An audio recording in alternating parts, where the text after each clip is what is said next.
All right, we are live. Welcome to another episode, Tenor Smarty YouTube channel, Tuesday night live. Hoping everybody comes and hangs out with Stephanie's here off the bat. Good to see you on here, Stephanie. Oh man, we're gonna talk a little pre-spawn bass fishing, a little bull shoals fishing, and whatever else comes up. Just kind of an open forum tonight. It's kind of a last minute deal. It's kind of tired. Catch a 20+ pound striper. I mean, yeah, that was fun, man. I think my shoulders are still actually sore from that. It's a workout, man. They're fun, but once you catch two, you're pretty much done. I was thinking about that. It's like each one took about 20 minutes to get in.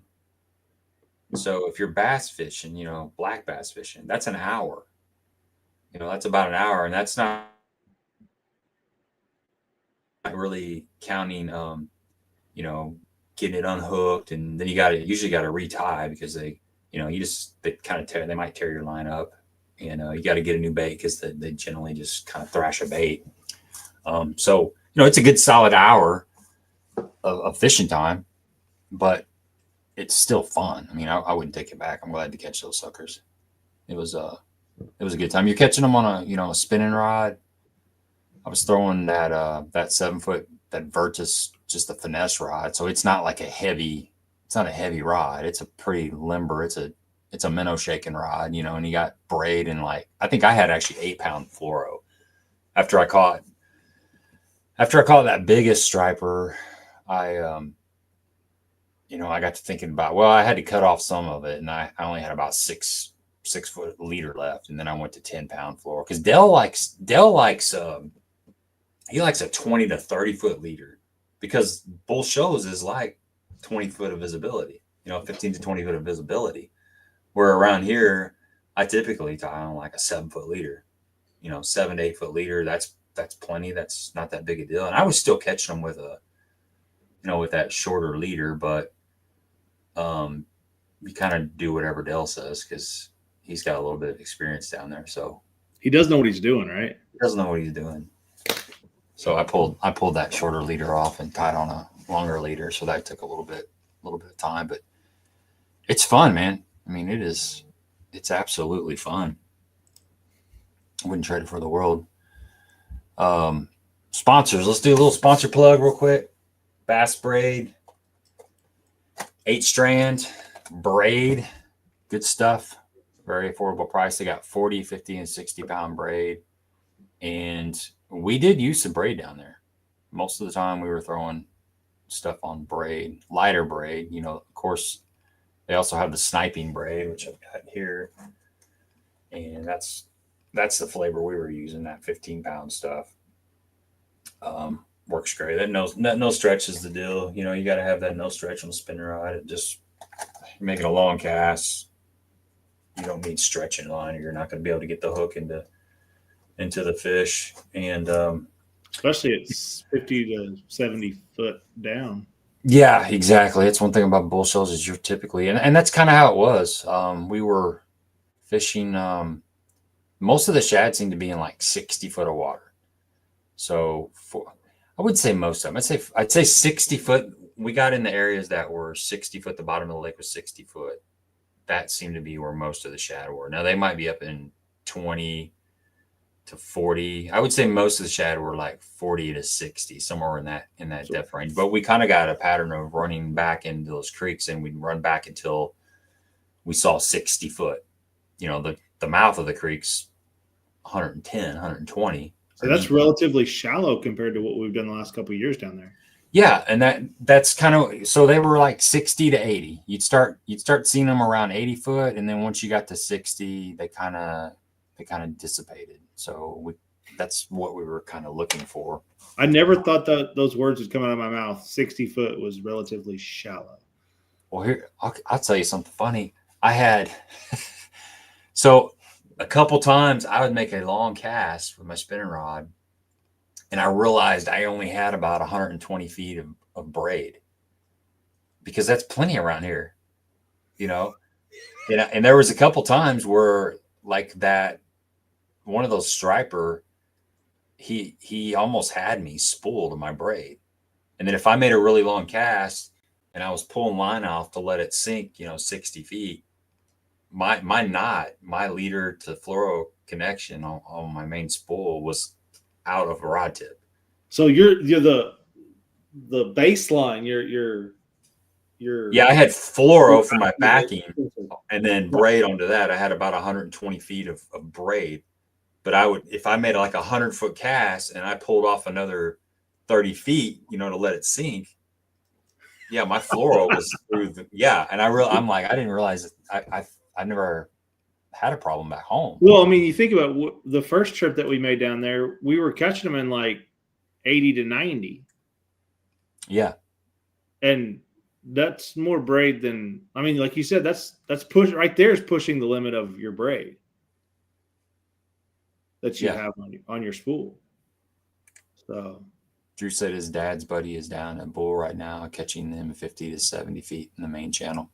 Yeah, that's about what we experienced. You're right. And the shad are kind of busted up right now. We found 2 areas that had decent population of shad, but you really have to look for them right now, and they're busted up. A lot of the shad is in just little small pods. There wasn't like the big party going on. Actually, I take that back. We did find like I was telling JB before we went live, the second day we made a run and we found shad.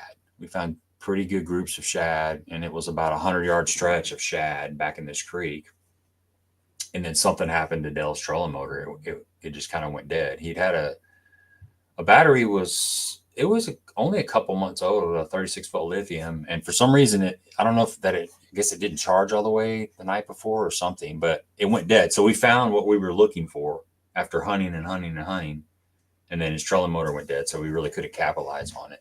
So we went back and traded some walleye fillets for a new trolling motor battery. And the next day, only Bull Shoals. we made that run the next day, and we had a really good day. We caught a lot of good fish. And if you've never been to a lake like that, it's hard to understand when Gabe says 100 yards of shad. That is absolute truth. I mean, it is as far as you can see. Yeah. We didn't find the big balls like what you and I have experienced. They were still smaller, but we found an area that had, decent amount of shad. Well, look who's in the chat. The man, the myth, the legend himself. What's up, Dale? We just started. We were just talking about you. I hope he caught him today. He had his first guide trip today. It was cool. So I'll kind of just do a little rundown of the trips since you were with me, JB. And that sucked too. I wish you were with me. Rub it in.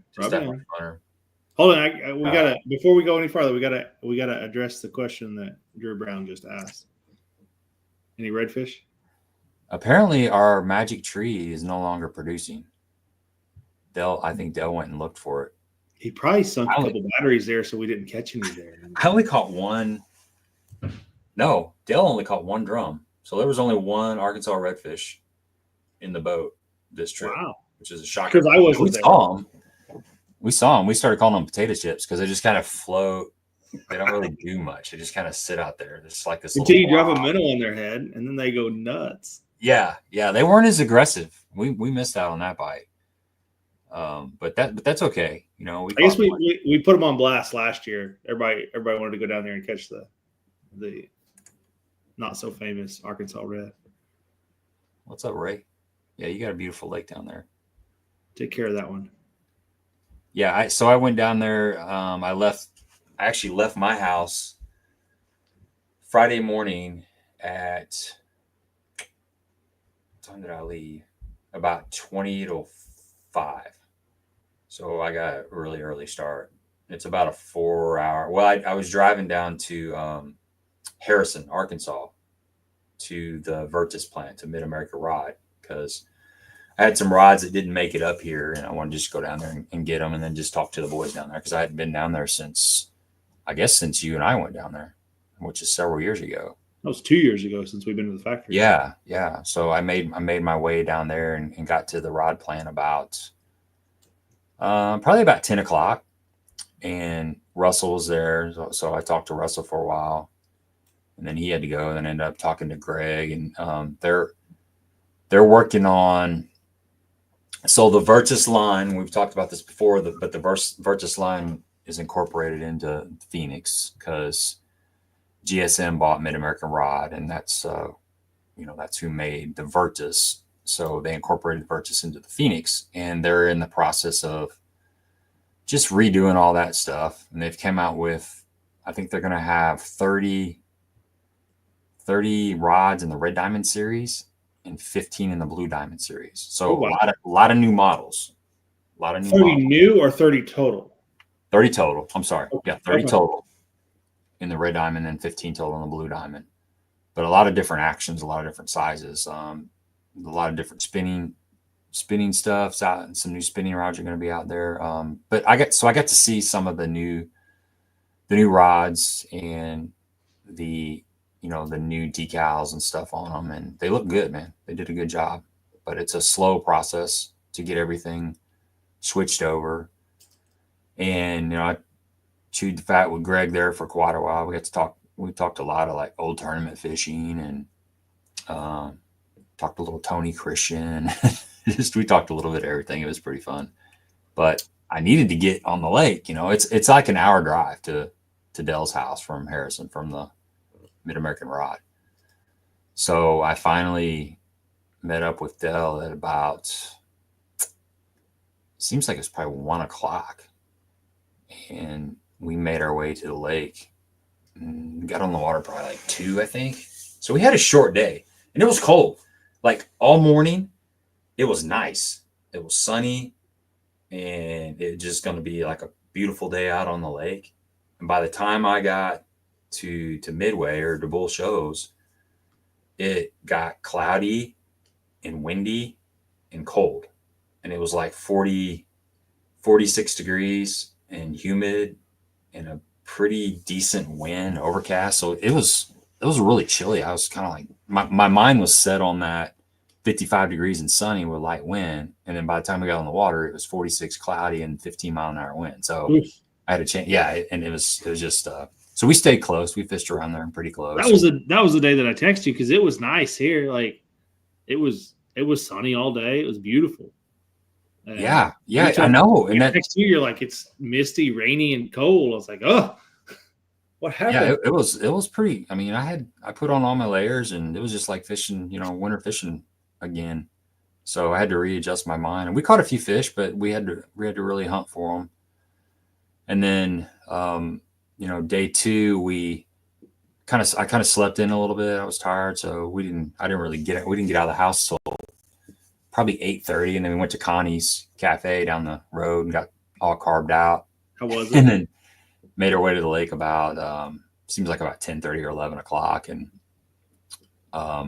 putted around, just doing a lot of searching. The shad. Dell loves that deep bite, so he's always looking for shad. And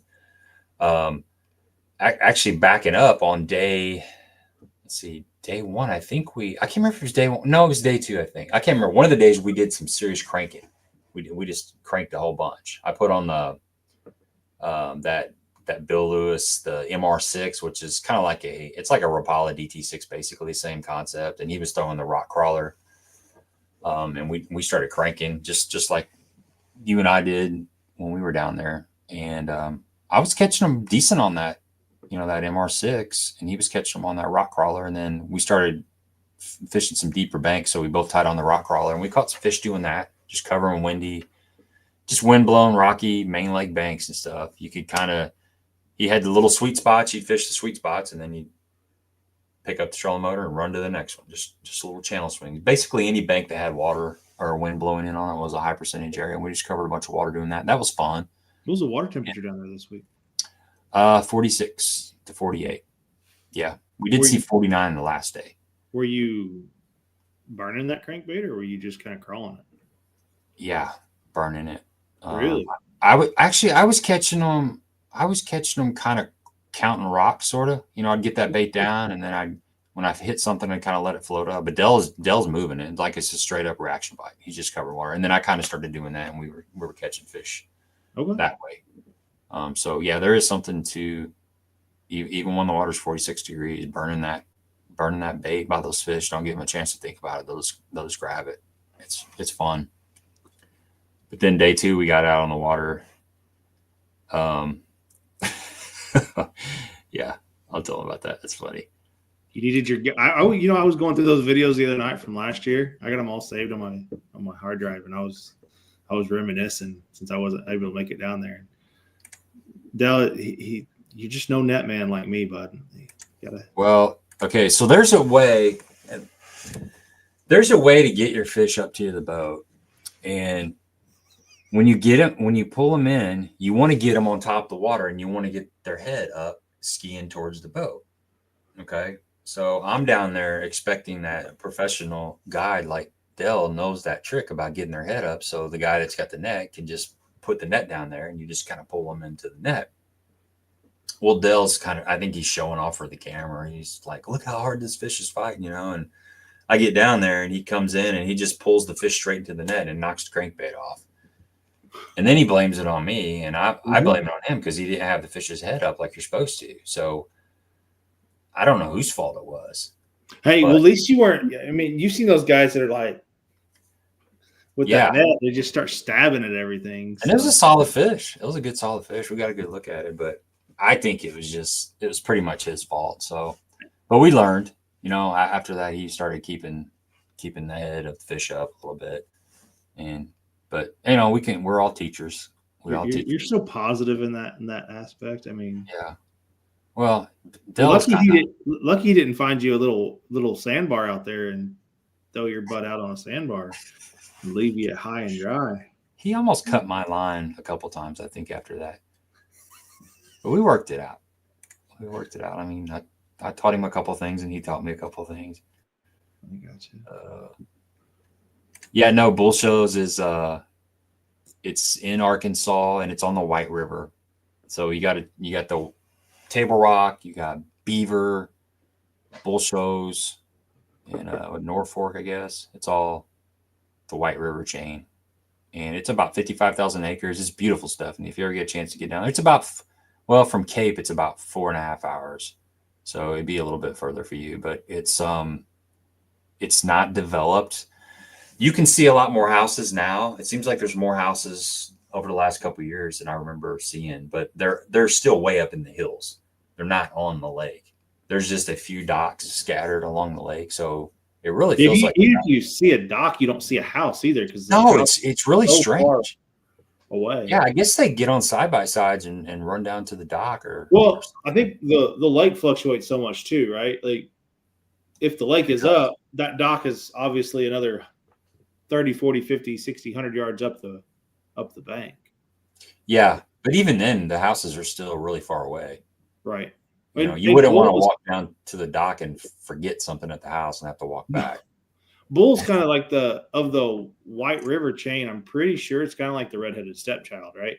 Like it's the one that they dump all the water into, and it'll be high for months on end. So, yeah, and there were a lot. There were actually no. It was actually seemed like it is down a little bit. Okay. I don't know. Dale would know exactly, but it definitely wasn't up. There were a lot of boats. We saw, this is the most boats that I've seen. There was a tournament on Saturday. There was a no LiveScope tournament. And then the next day there was a, whatever free for all tournament. So there was quite a few boats out there. I mean, it wasn't like packed or anything, but you did see a boat every now and then go by. Did they take out of the Bull Shoals? No, they took out of somewhere else, but they were still down in that area. I got you. And I don't know exactly how long or which marina they took out of, but there's not a whole lot on the lake. I don't know if it was all the way on the other end or whatever, but I would say, I'm just guessing, but probably somewhere near the dam because there's plenty of traffic down in that area.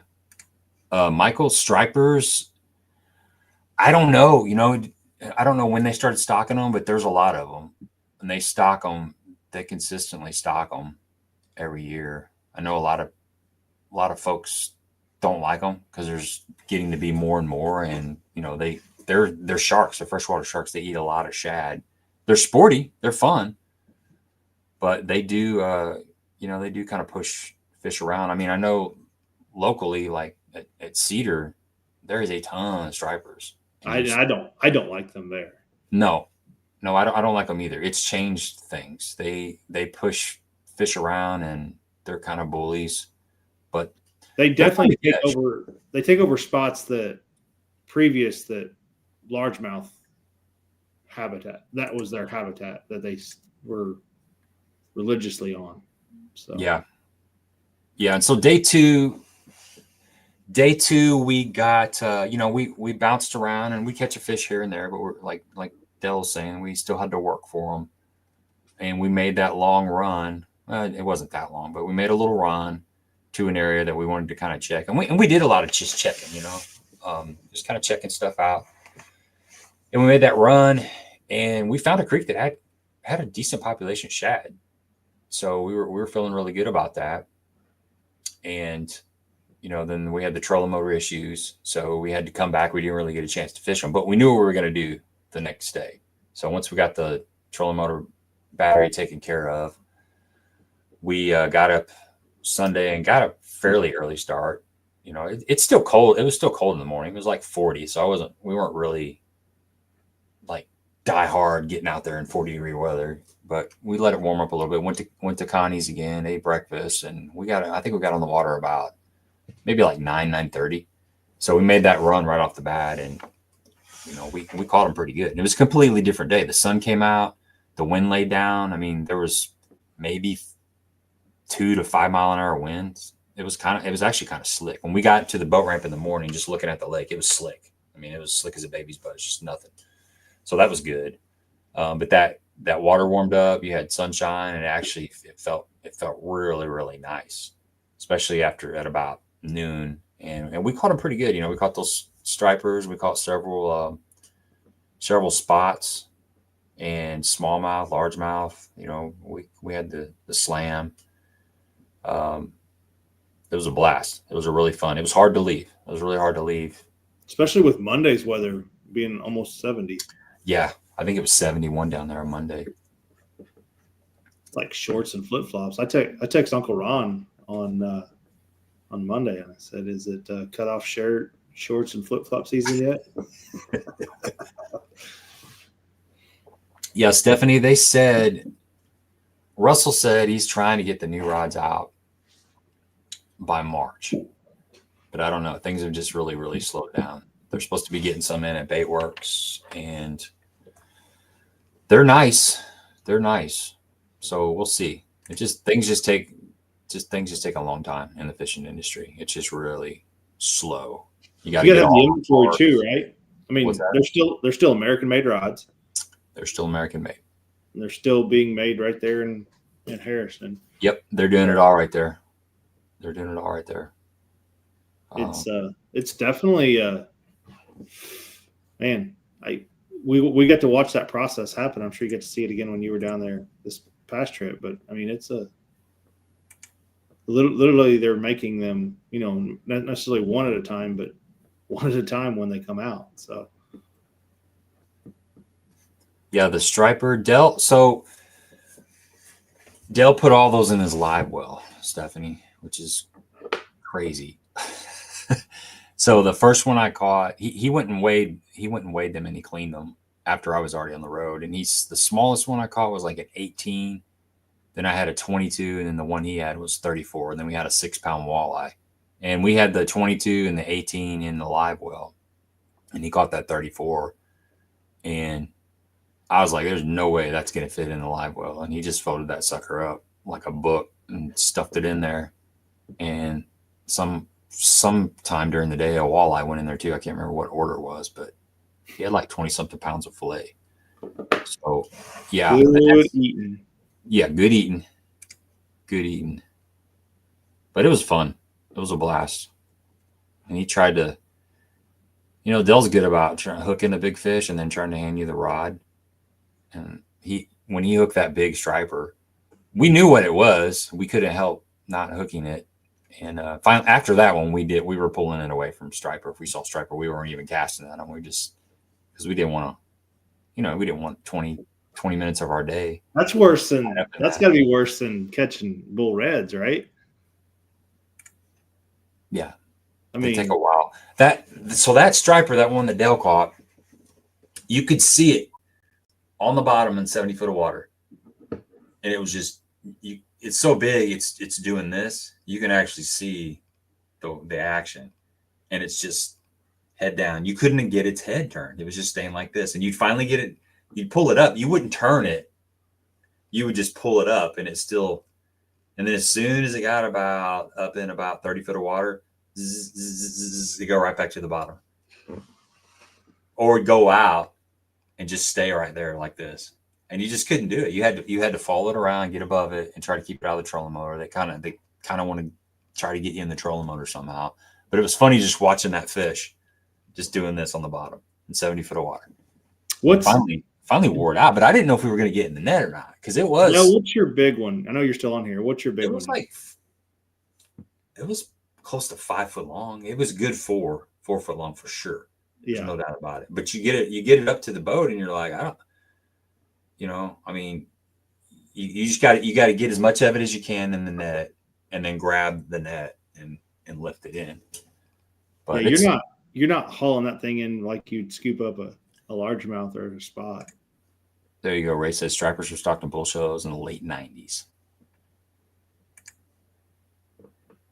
Drew, they're all the fish are deep at certain times of the year down there, which is amazing. I mean, we saw largemouth the first trip down there in 100+ foot of water. So yeah, I killed the walleye I caught the first day because I brought it up too fast. It was like I think it was one of the first fish I caught, and I wasn't paying attention, but we were going to eat it anyway, so it's no big deal. But you bring those fish up fast in their stomach, they can't keep it down. It's kind of weird to see, but it's no big deal because we were, that was going to be, we were going to knock the sides off of them and throw it in grease. Knock the cheeks off of them too. Yeah. Walleye cheeks. Yeah, Dell needs a new net too. Does he still got the same old net that's already? So. Yeah. There you go. 44 pounds on 8-pound test line. Jesus. That's insane. We thought we had the lake record for a minute. Thought you had the plug to the lake that you're probably going to try to pull out. Yeah. But anyway, it was fun. It was a really good trip. It's always a good time. Well, we caught some cranking, and then we caught a couple on a jig. Most of them was just like throwing a minnow. Never. I think he might have caught one on a spoon, like the jig and wrap. But no, it's a good time. I wish I lived closer. And it was interesting. We saw. So they had the catch and release area below the dam on the White River closed, but it opened February 1st. So when we drove by there to the boat ramp, actually, where were we going? We were going somewhere else. We were going to eat or something. Anyway, we made it. For some reason, we drove across the dam, and you look down there on the river, and there's just boat just stacked in that catch and release area because it had just opened up. About every 40 yards, there was a boat down there. So they were getting on it. And I mean, that place has got 20, 30-pound browns swimming around in it. Dell used to guide there too, didn't he? Yeah, he did. And we talked to an OG guide. Dude had been guiding since 56 down there. Oh. Went over to this dude's house named Jack and got to hang out with him for quite a while. And he was telling some old guide stories. Yeah, he'd been doing it since like the 50s. Wow. Yep. I asked him, it's funny, Dell will get a kick out of this. Asked him how many guides there were, and he said, there's 8. 8 guides and 200 boat drivers. Yeah. That's funny. Yeah, he's a salty old dude, but it was fun. Well, that community down there is built solely on the lake. Yeah. And unfortunately, there, like you said, though, there's not much around the lake to go anywhere. There's not a big condo like on Table Rock or Lake of the Ozarks, somewhere like that where you can go and stay. Not at least that I've seen on the lake. But where we stay at when we're down there, I mean, it is there's nothing. And maybe it's the time of the year that we're there. Maybe it picks up a little bit in the summertime. But my goodness, I mean, it is void of people when we were there. Connie's is like the most happening place out of the whole trip. Yeah, in the bowling alley. We went to the bowling alley. Did you guys go back to the bowling alley again? Yeah, we ate both nights at the bowling alley. Got that cheddar bacon burger and fries. It was cool. It was hopping pretty good on Friday night. Saturday night, it was hopping pretty good. I got you. Yeah. But that's it. You're right. There's just little motels, just a small motel here and there. Not even a lot of them that you can stay in. Well, isn't there there's a lodge up there on the hill as you cross the dam, right? Yeah, I think there is. There, I believe. Yeah. Yeah, and I'm sure. Yeah, I mean, I'm sure in the summertime it's crawling pretty good, I would imagine.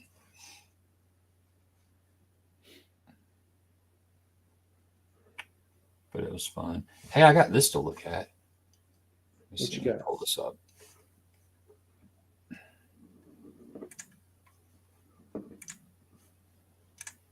I just saw they released the Bass Fishing Hall of Fame nominees. I saw that. 2025. And I didn't really get a chance to look at it close. I did see Dion Hibden's name on there. Yeah. So, what do you think? What would your top? Can you zoom in on that? What did they get? 5? They take 5 or 3? I don't know. I thought they take 5. Let's see.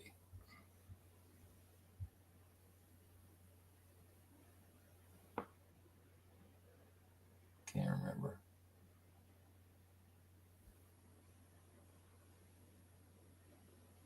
I don't know what it is. Anybody out there know? Anyway, I was just thinking like which 5 or which 3 would I take? He wouldn't be the first one on the list, I can tell you that. No, I hope he never makes it. I shouldn't say that. But I don't think there's better candidates. I don't think he's deserving of it. He's about like Beyonce winning Best Country Song of the Year. Yeah. Which, come on, man. Like George Strait winning the Grammy for the best rapper in Best hip hop album of the year. Yeah. So I mean, that should have been Chris Stapleton. That just shows you how it's rigged. Well, how many great musicians are? We'll get off topic here, but how many great musicians there are out there that are not ever recognized too? Because they don't play the Nashville game. There's that many more great fishermen out there that are never recognized because they don't go play the game. So yeah, I mean, I don't know, man. I don't even know what to say about that. I was shocked. To me, that just shows you how things are bought off and how Nashville and the big record companies, they control a lot of what's released. Thank God for Spotify and YouTube, and you can get on there and cut a song and put it out there, and you can get 1 million views on it. You don't have to go through the big record companies to get things done, because that's stuff starting to go away. That monopoly stuff starting to go away. But it's obvious when you see what happened, what's really going on. But yeah, anyway, that was disappointing. I mean, Dion's won the FLW Cup. He's won Bassmasters. He's a good steward for sure. I mean, he's still done a lot. David Dudley, first man to win $1 million in bass fishing. Yeah. Don Ivino. William Shakespeare. I mean, that's down the line there. I mean, Mercer's got to be. Mercer's a solid challenge. I mean, he's a good contender, I would say. Yeah, he's done a lot. Is that Andy Morgan on there? Yeah, Andy Morgan's on there. John Murray. John Murray's a Western angler. Jim Wilburn. Bill Taylor. I mean, I don't know. I'm thinking Mercer. So out of the list, pick your 5. If we're gonna do a hypothetical, pick your 5 here. Yeah, folks at home, pick your 5. And I'm sorry that I have to really get close but I can barely see it. Yeah, I don't know how I can get it any bigger. That's okay. I can still read it. I just need to put on my glasses so I can see it. I can read it real good here. I got a full screen. It's I nice. bet. I'm on like a little 12-inch monitor. Let me see. I'm going to write down. So not Floyd buckets. Mercer for sure. You writing yours down? Yeah, I'm going to write them down while we're looking at it. I mean, Bill Taylor, I think he needs to be in there sometime. I'm biased on Dion. I mean, Dion's been on our stream so many times. He's I've seen him. He's at charity events all the time, and he's just such an integral part of that Lake of the Ozarks bass fishing scene. And plus, he was a hammer. You know, he's still a stick, but you know, he's won the Classic and won the Cup. So I got to put him down.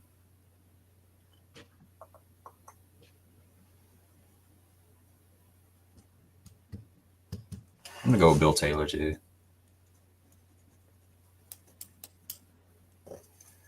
Winlet, nah. Let's see. Some of these people don't know. Like Lynn Reeves. I'm not sure about him. I mean, Rick Pierce. That's bass cat. Definitely influential in the industry. I struggled with 5. I got 4. I got 3. I'm only seeing 3. But there's a couple of them on their list that I also don't know the background history. Yeah, like I know E.A. Pfluger and I know like William Shakespeare Jr. Like that's. I mean, I would say Talk's got to be. I mean, just because of the Japanese influence. He was one of the first to come over, right? Yeah, and he's got some history with. I'm pretty sure, but he's got history with Clun, and he just really he was the first one I know of where he gave up everything to come over here and pursue bass. He was like the OG dude that came over. Yeah, so I'm taking him as the 4th. Isn't John Murray? I know it says John Murray is on here as Tennessee, but wasn't he a Western angler? Yeah, I thought so. Pretty sure. I got Zell on my list too. Just Panger on here. Panger tells the background on everybody. Yeah, so I'm right. I mean, I got Mercer, Dion Hibden, Bill Taylor, and Talk for 4. I got Zell on there. That's Zell. You're right. Zell's been up several times, I do believe. Pierce is. I don't know. What do you got?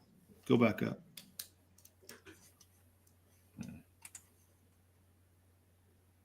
Or down. Yeah, I got 4. I put you. I know you got Mercer on there, right? Mm-hmm. I didn't put Mercer on there. I mean, I think he's a valid choice, and he's done a lot for the industry. But I don't know. I got Dion, Top, Bill, and Zell. Yeah, Workcotton's got Zell, Dion, Talk, and Rick Pierce. Stephanie's got Gibson, Mercer, Bill Taylor, Talk, and Zell. That's what I've got right now, Stephanie.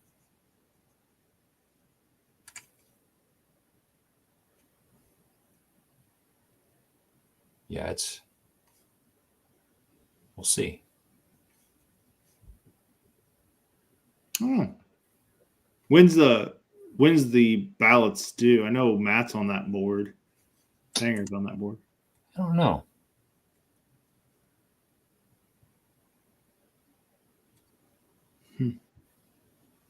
I know Dell just off topic of this, but Dell just said, between the lake and the river, it's crazy that people don't drive down there because of, I would say you pass a lot of Great Lakes to get there, but you also there's no major highway that runs through there. Yeah. There's but his last part of that, his comment there is it's a great place to get away from it all. And that is the truth. Looks like September 25th is when the ceremony happens. Okay. So sometime in September, they probably made up their mind with, let's see.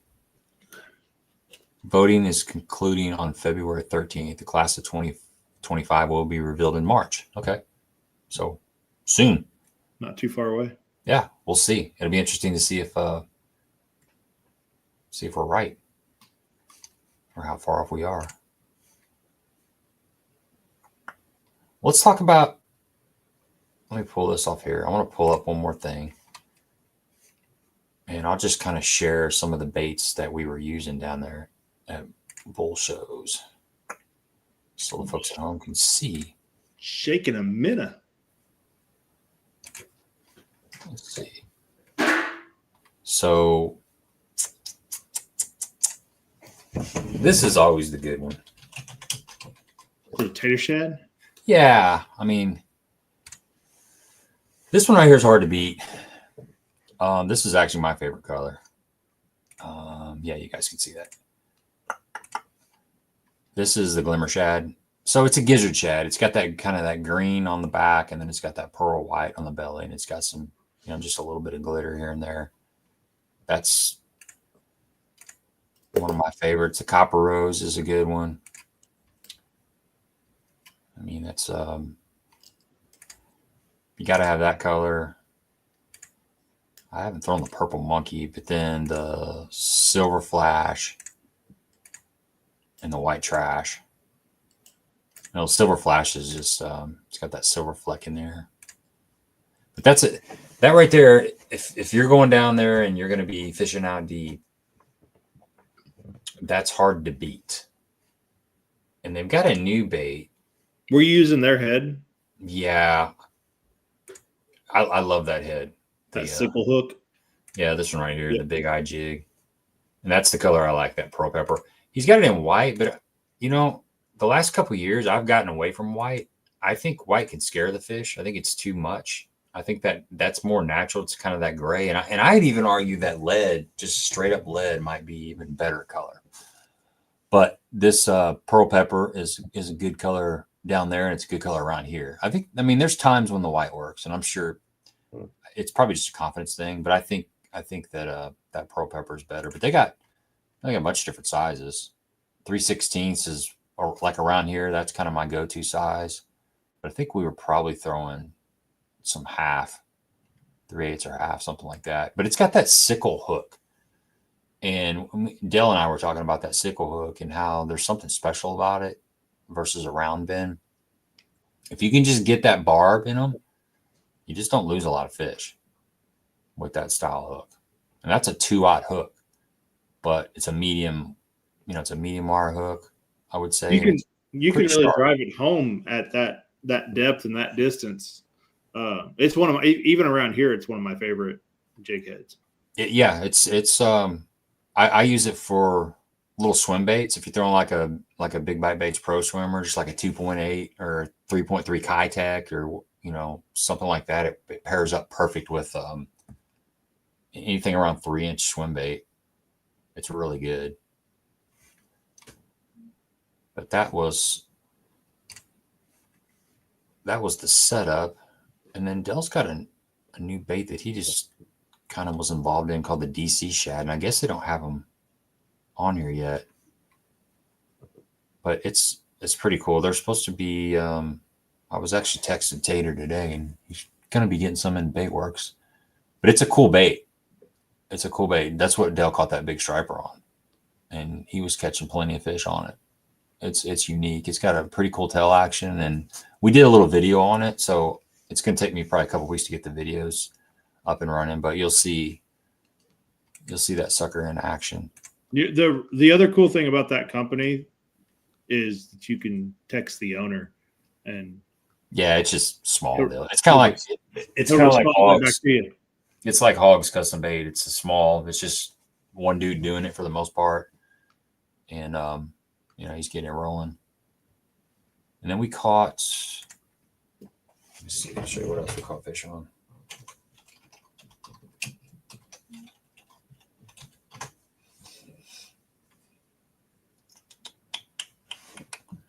Right here. This is what I was catching them on whenever we was cranking. And the color was It was like black and chartreuse, but it was more brown. That's it right there. This is a really good color. Is that a brown back? Yeah, it's a dark brown with a chartreuse belly, but it's an old school kind of chartreuse. And this is a killer around here too, especially in the spring.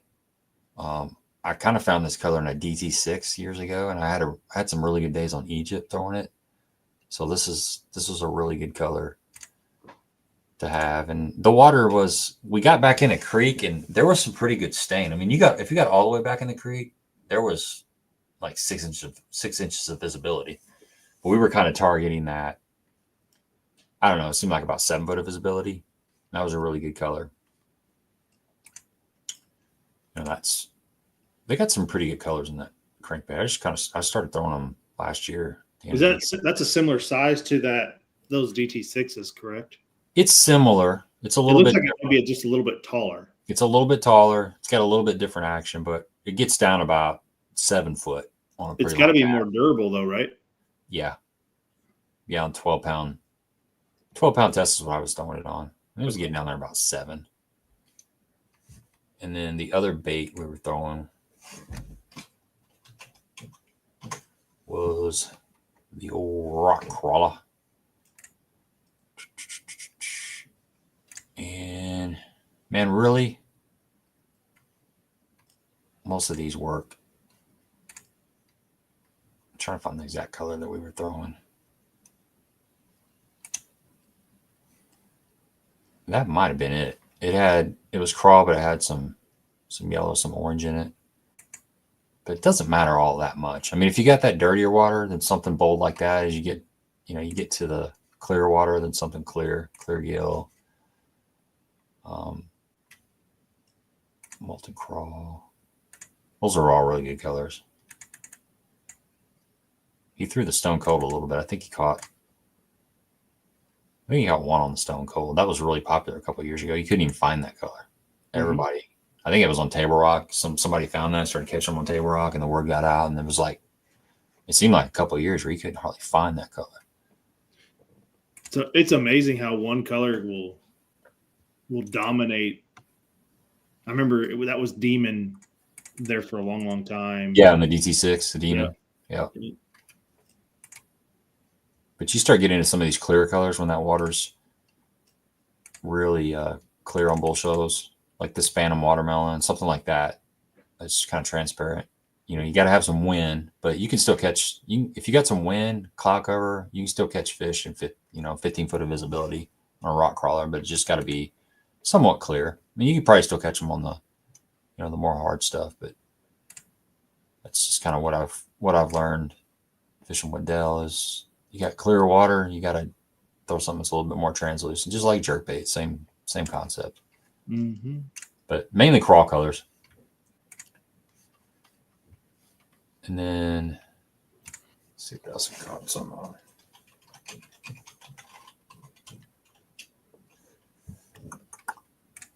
Got some bites on this guy. That's one of my favorite jigs with him. That's a sweet little jig. I think it was that one, PB&J crawl. And it had a little, something I've been doing, I have a video coming out on this, is throwing that little 3-inch, that Yamamoto floating Ned Cinco on there. But just some sort of little baby Ned rig worm on there. Does it stand it up? Yeah, it does a little bit. But it just doesn't have any action. It's kind of like a chunk. It's got minimal action. It's super finessey. And it, I don't know, it just looks good on that. But I trimmed that sucker up a little bit. I know it's 3/8, and what does it 3/8 and a quarter. Okay. Yeah. I was throwing that 3/8. I wish they had a half. I'm trying to get Isaac to make a half. Because, for fishing deep, you need a half. You're throwing your jig out there in 20 foot of water. It takes a while to get down. Yeah, but you throw that 3/8 out there with like that dinger style trailer. Yeah, it gets down. It does all right. Definitely.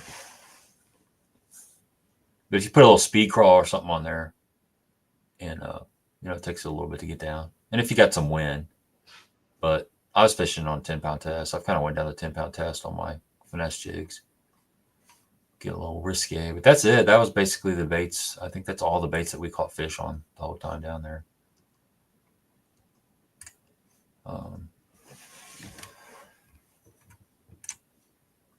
Drew says Red River Crawl is a good one. No, I saw the one from Omega when I was at the Collinsville show. Let me see. I pull that one up. A ball-headed jig with a stinger, like the stinger in the tail of the minnow. Let's Is that see. what you're talking about? Pull it up. Yeah, they just came out with it. It's right there. Let's see here.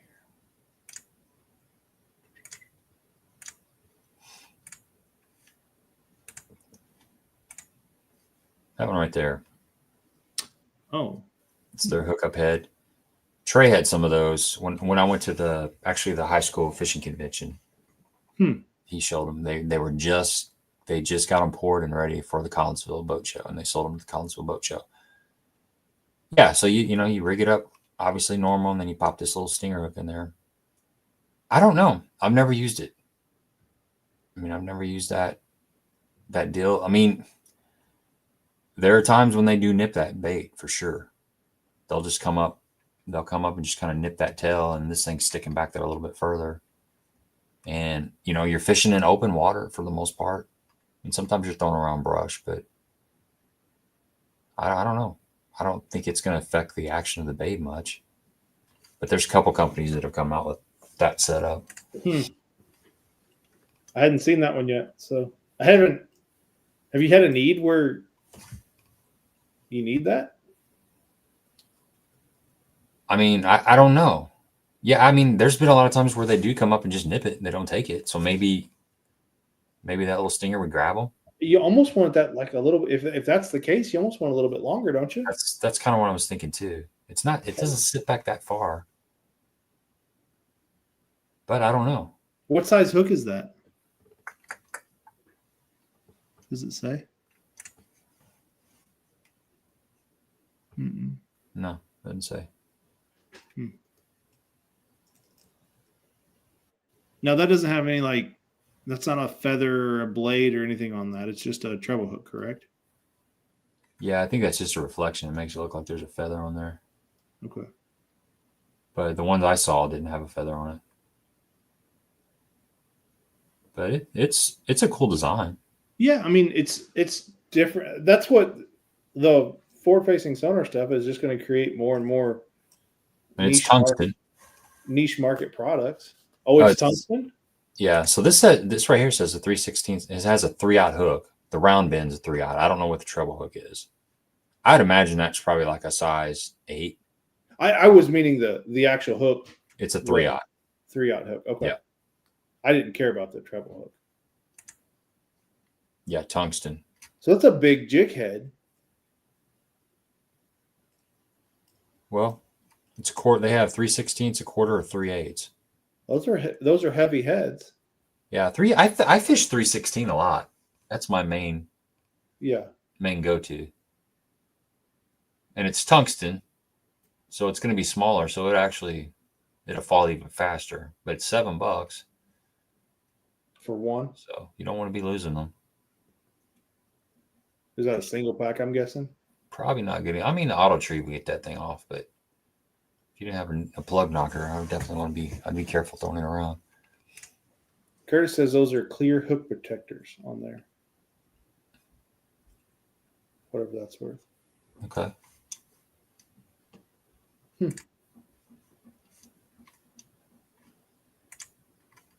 Yeah, I'd say it's an 8. It might be a 6. I don't think it's a 4 though. 4? No, it's definitely not a 4. Yeah, you can put that little treble hook on there, or that little spinner on there. We were gonna wait whopper ploppers. That water got up to 49. We were thinking about just putting some suspend strips on a whopper plopper, getting it down there. Yeah. Yeah, we were throwing half, I believe. Isn't that right, Dale? I started out with 3/16, but God, it's like watching paint dry. Just bump it. And the fish are moving around so much. You got wind, fish are moving around. I mean, you got to have something to get down there. Well, what I've learned down there is, even though that you want to throw a 3/4 down there, it's almost too much. Typically, you don't want it to fall that fast. Yeah, it creates a negative response from the fish. So that's what taught me to really downsize, and I'll even go to an 1/8 here and throw a real light jig head. That way you can almost float over the top of it. It was a good burger. It wasn't the best burger ever, but it was a good burger.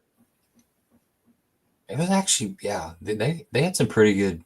It was like a really fresh beef this time. Gotcha. Yeah, it doesn't beat Connie's for sure. I could eat Connie's like 3 meals a day.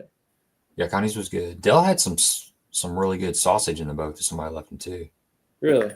Yeah, it had a unique taste to it. It was a smoke. It was a big chunk. Smoked possum or what? Smoked possum or coon? I don't know what. Armadillo. I bet it was armadillo. It might have been, but it was good. It had a smoky flavor to it. I had never had anything like it. A little crunchy outer shell. Yeah, it was good. You had to peel it off, peel the casing off of it. Jay said it's kind of slow down there in spring too.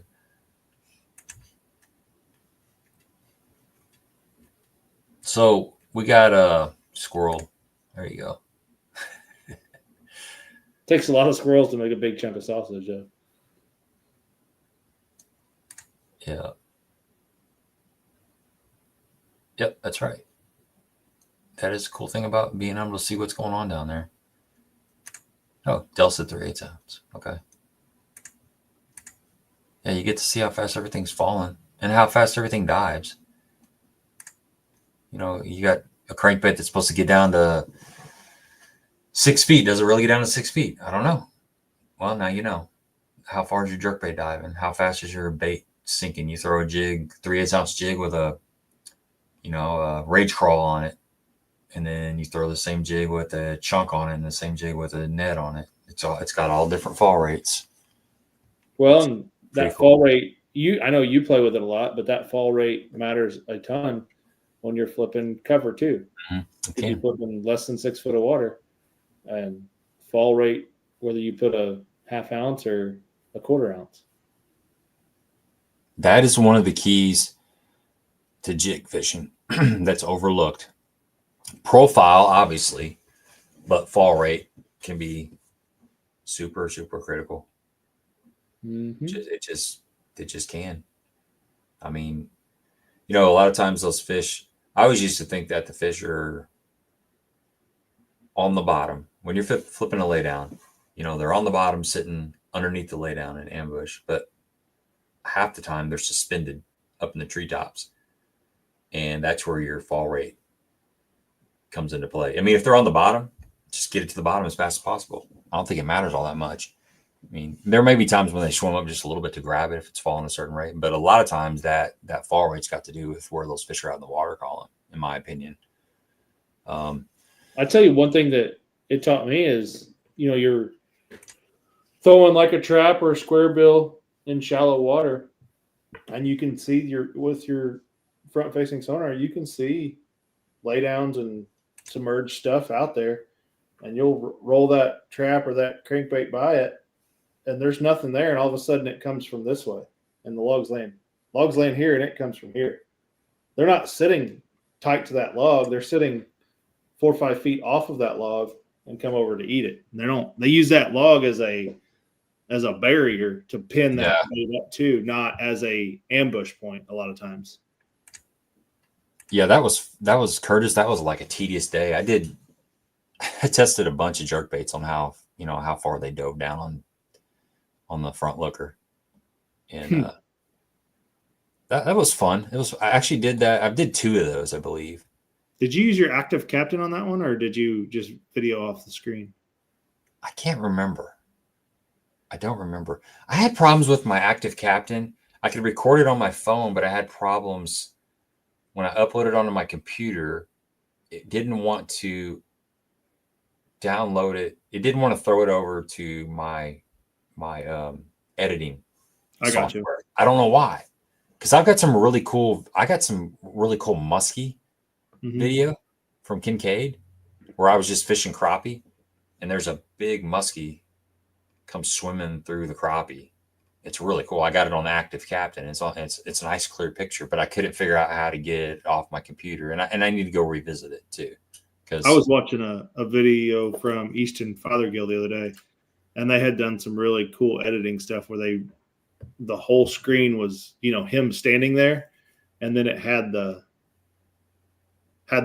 whole screen, your forward facing sonar screen there, like overlaid to it. So all you saw was like the ball of shad and the fish coming up, and you can see him,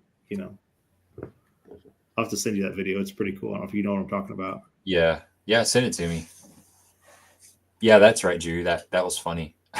I was just throwing that Vision 110 out there. It was cold, and I was just out in the middle of a cove, and I went underneath this fish, I believe, and it just came down and smashed it. It was like a 2.5 pounder. It was a good fish, maybe 3 pounds. I don't know. But totally wasn't expecting. I wasn't even throwing at a fish. I was just throwing out. I was just basically just trying to get the bait away from the boat, and this fish just showed up and caught it. So that was fun to catch that on video. Alex, yeah, I made Dale proud a couple times. He was proud of me a couple times. Yeah, especially when I found my own fish and lined up on them and cast to them. We had some pretty cool casts. There was one where there was this vertical wall of shad. The fish had pushed them up, and they were vertical. They were probably, like 20 feet tall, 30 feet tall. But it was real narrow. And there was one bass sitting right up against them at about 60 or 70 feet.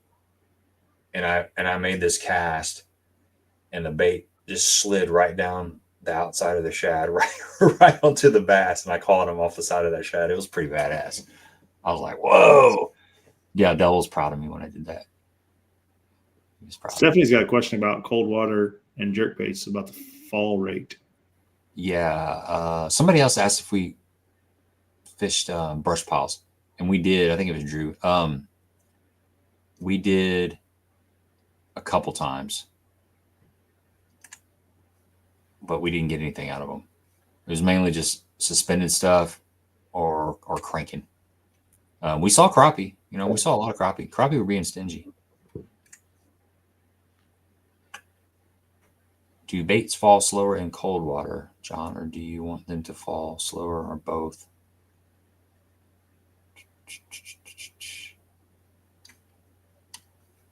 Yeah, I normally, I like my jerk baits to fall like super, super slow, usually. Most of the time. That's just how I have them weighted. And I find that a lot of times when you're fishing around grass, those fish will sit down in that grass, and I kind of like that bait to just fall real slow towards the grass, and then I pick it up and just let it do that versus suspending. I mean, I think either way is fine, but there are times when they do want it falling slower, and you'll get more bites when it's falling. And I think there are times maybe when they do want it dead suspended, just sitting right in front of their face. But I think what you don't want is you don't want it rising away from them in the wintertime, at least. Maybe depends on how fast you're moving that bait. If you're just snap, snap, snap, snap, snap, snap, snap, I don't think it really matters. But if, like you said, if you click, click, click, and it's getting down there, and it starts going like that, coming up, that's not a natural motion for a dying shad. What you're trying like the Berkeley Stunna. If you tie a Berkeley Stunna on, it's a slow sink out of the package. Yep. Where like a Vision 110 is they're typically dialed into where they suspend. I mean, not always on any of the baits, but I know for sure the Stunna is going to slow sink. That Bull scope stick, those are pretty much suspend. They might sink just slow. They do have a sinking version of it, but they're just their suspending version. It sinks pretty slow. The Spromic stick that one seems to float a little bit. I've always had to put like a size 4 on the front. Like most of those out of the package, they float up a little bit, just slightly. So I usually put it. They come with number 6s. I think I'll put a number 4 on the front, and that usually does the trick. I've had some of those where I've had to put a number 4 and put a couple split rings on there to get them to suspend for whatever reason.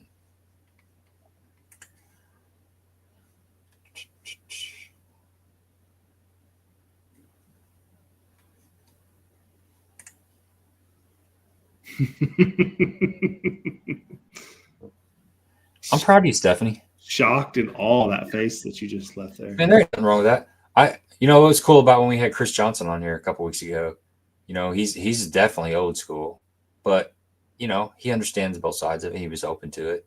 And I think I'll never give up my roots, and I'll never pass up a spinnerbait bite or a frog bite or a plunging bite or a swim jig bite.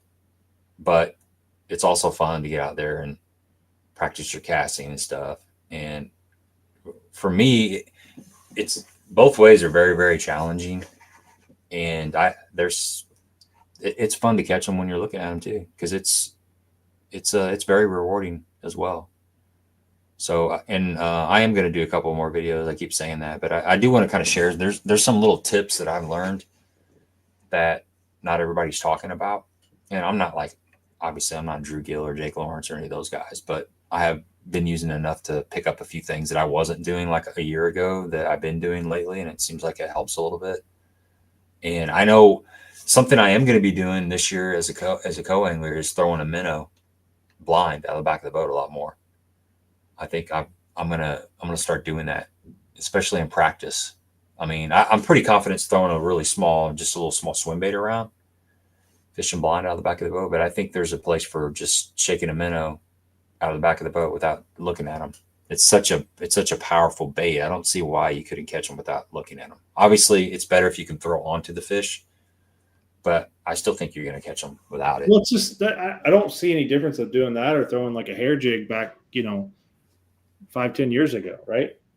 Like that hair jig was sneaky. Same way with this minnow. I mean, you're just a supernatural presentation that doesn't have a lot of action to it, and it just doesn't have that, even like a little 2.8 Kitech where it's thumping along. So I don't know. I'm curious to see what you've learned over the last year, bud. I haven't heard any of your top secrets. It's just like anything. It's just little. It's not like groundbreaking things, but it's just little baby things that seem to make a difference. Well, those little baby things will get you a lot of extra bites, though. Yeah. No, I'm not that kind of guy. You mean, is that fishing road beds? Yeah. It's fishing road beds. Fishing road beds. Yeah. I like fishing road beds. Yeah. I like fishing boat docks too. Yeah, I ran that by Toby Trieve a long time ago. He's like, you should get them made. I'm like, there's no way I would do anything like that. That first word is like super, super strong. But anyway, I had that idea of fishing road beds.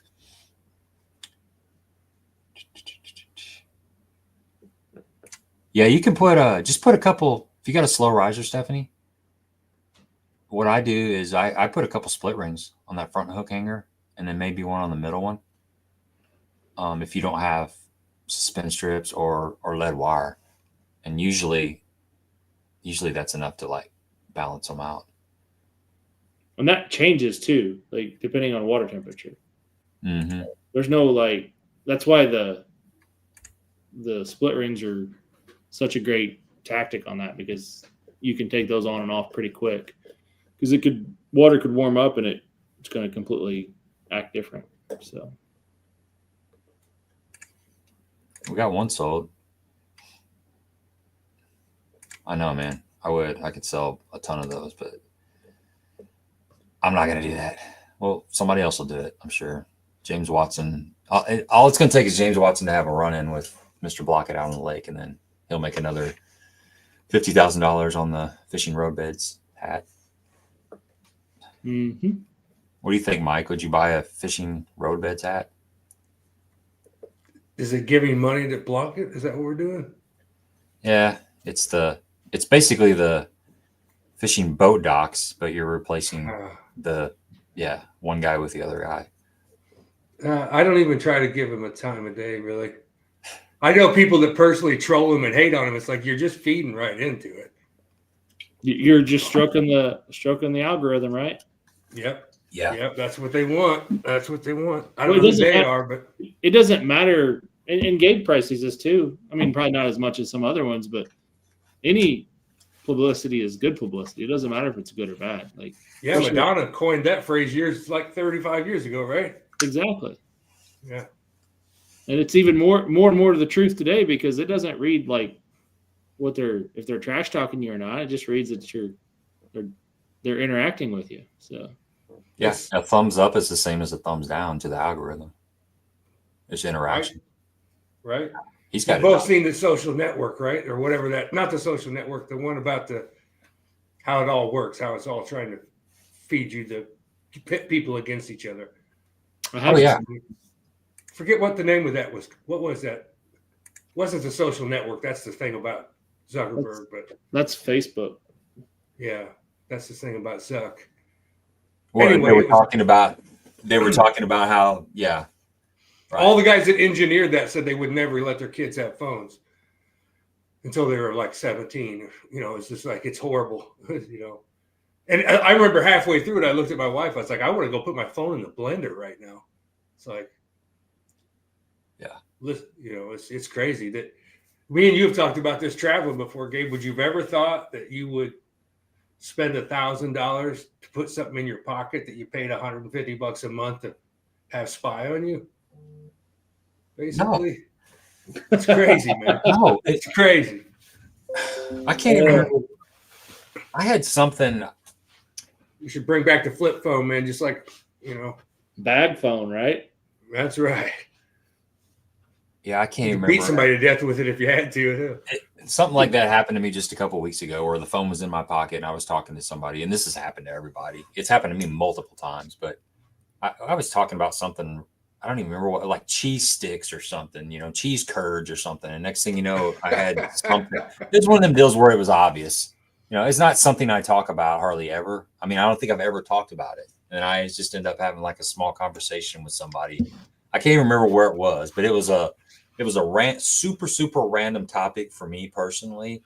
Right. Enough so that it was very obvious when something showed up in my stream that was pertaining to that. And it's happened before, but when it's happened before, it was something like a vehicle or something I would be talking about more commonly. But this was something super niche.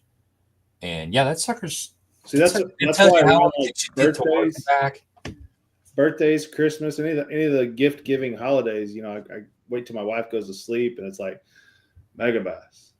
Yeah, there you go. There you Purchase go. Rods. You know how many government lists I'm probably on talking shit on the government? Where'd this come from? First concert? Yeah, I was wondering where that came from. You can see the Black Sabbath poster in the background. Oh yeah, I got it. Is it? It's nice. Right. It's that way. Yeah, it's hard to do with the reversal. Sweet. Yeah, that was given to me. Shepard Fairley, is that the artist that did all the famous Obama Hope posters? And that was him. That's his work. Let's solo that out so we can see a little better. Yeah, that's I forget his name. He's a kind of a famous street artist, and he made that the concert. And I'm just more interested in what's below it on the desk. You got a few rounds there. Yeah, that's all I got. Just what's right there. That's it. Yeah, right. Yeah. No, that guy made that.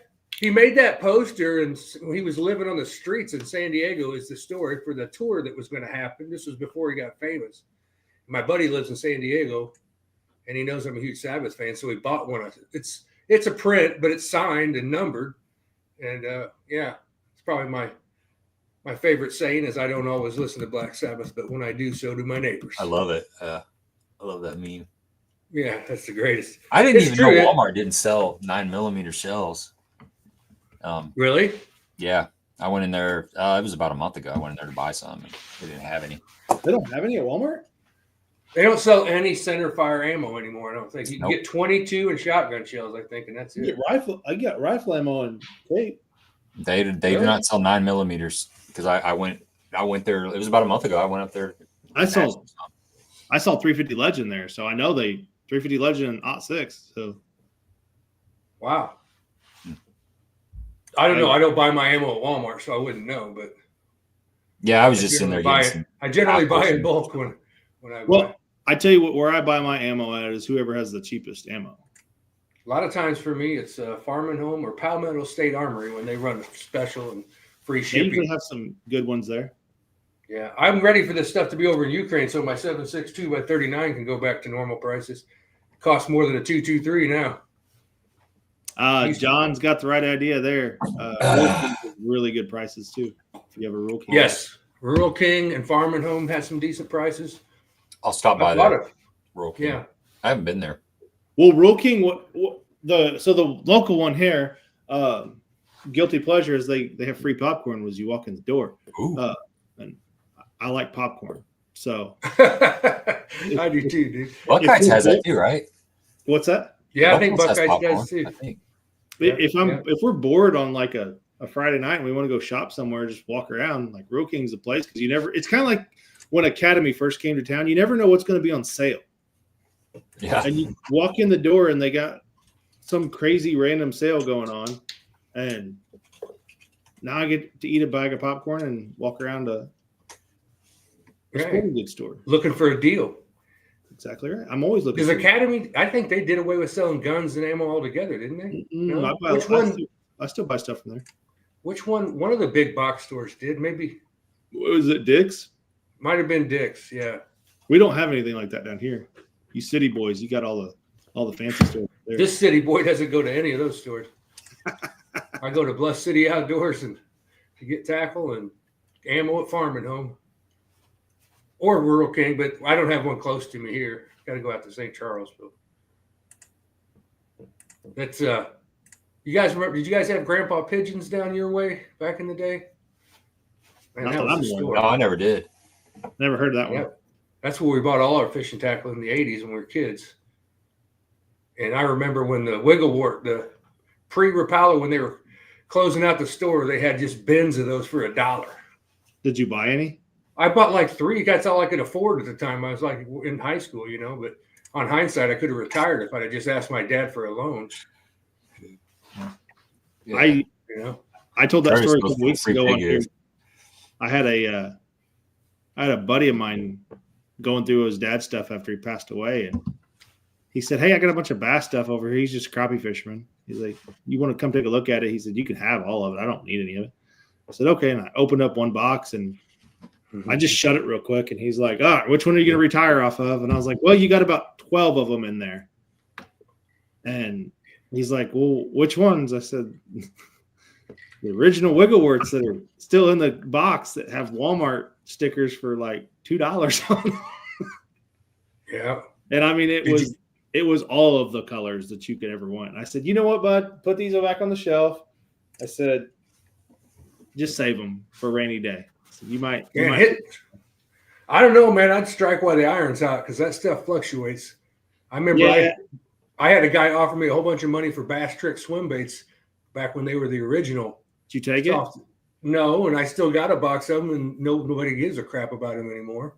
I'm sure somebody does, but yeah, I just use them whenever I need to use them. But I got 10 or 12 Excalibur original rattle traps.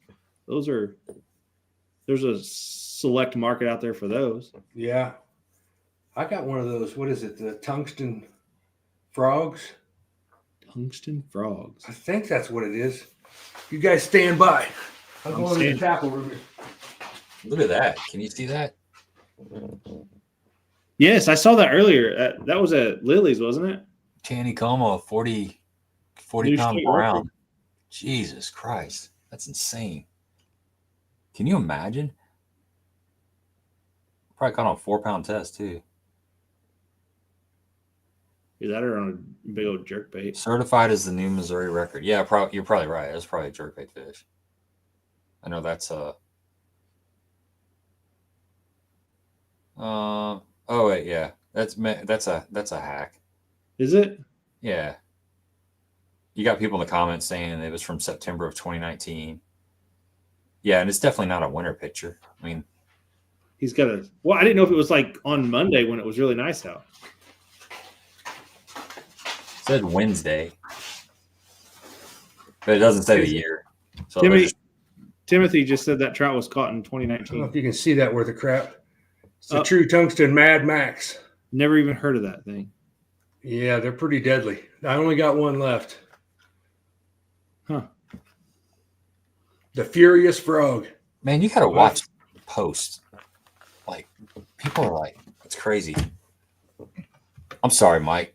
No, what do you mean? What post did you get? Well, I just showed in my Facebook feed a 40-pound. It said Wednesday a 40-pound brown trout was caught. Well, I'm assuming it was last Wednesday or whatever. Right. Well, it was in 2019, but you just can't. You just got to keep an eye on that stuff, man. People That's really weird. Throwing stuff out there.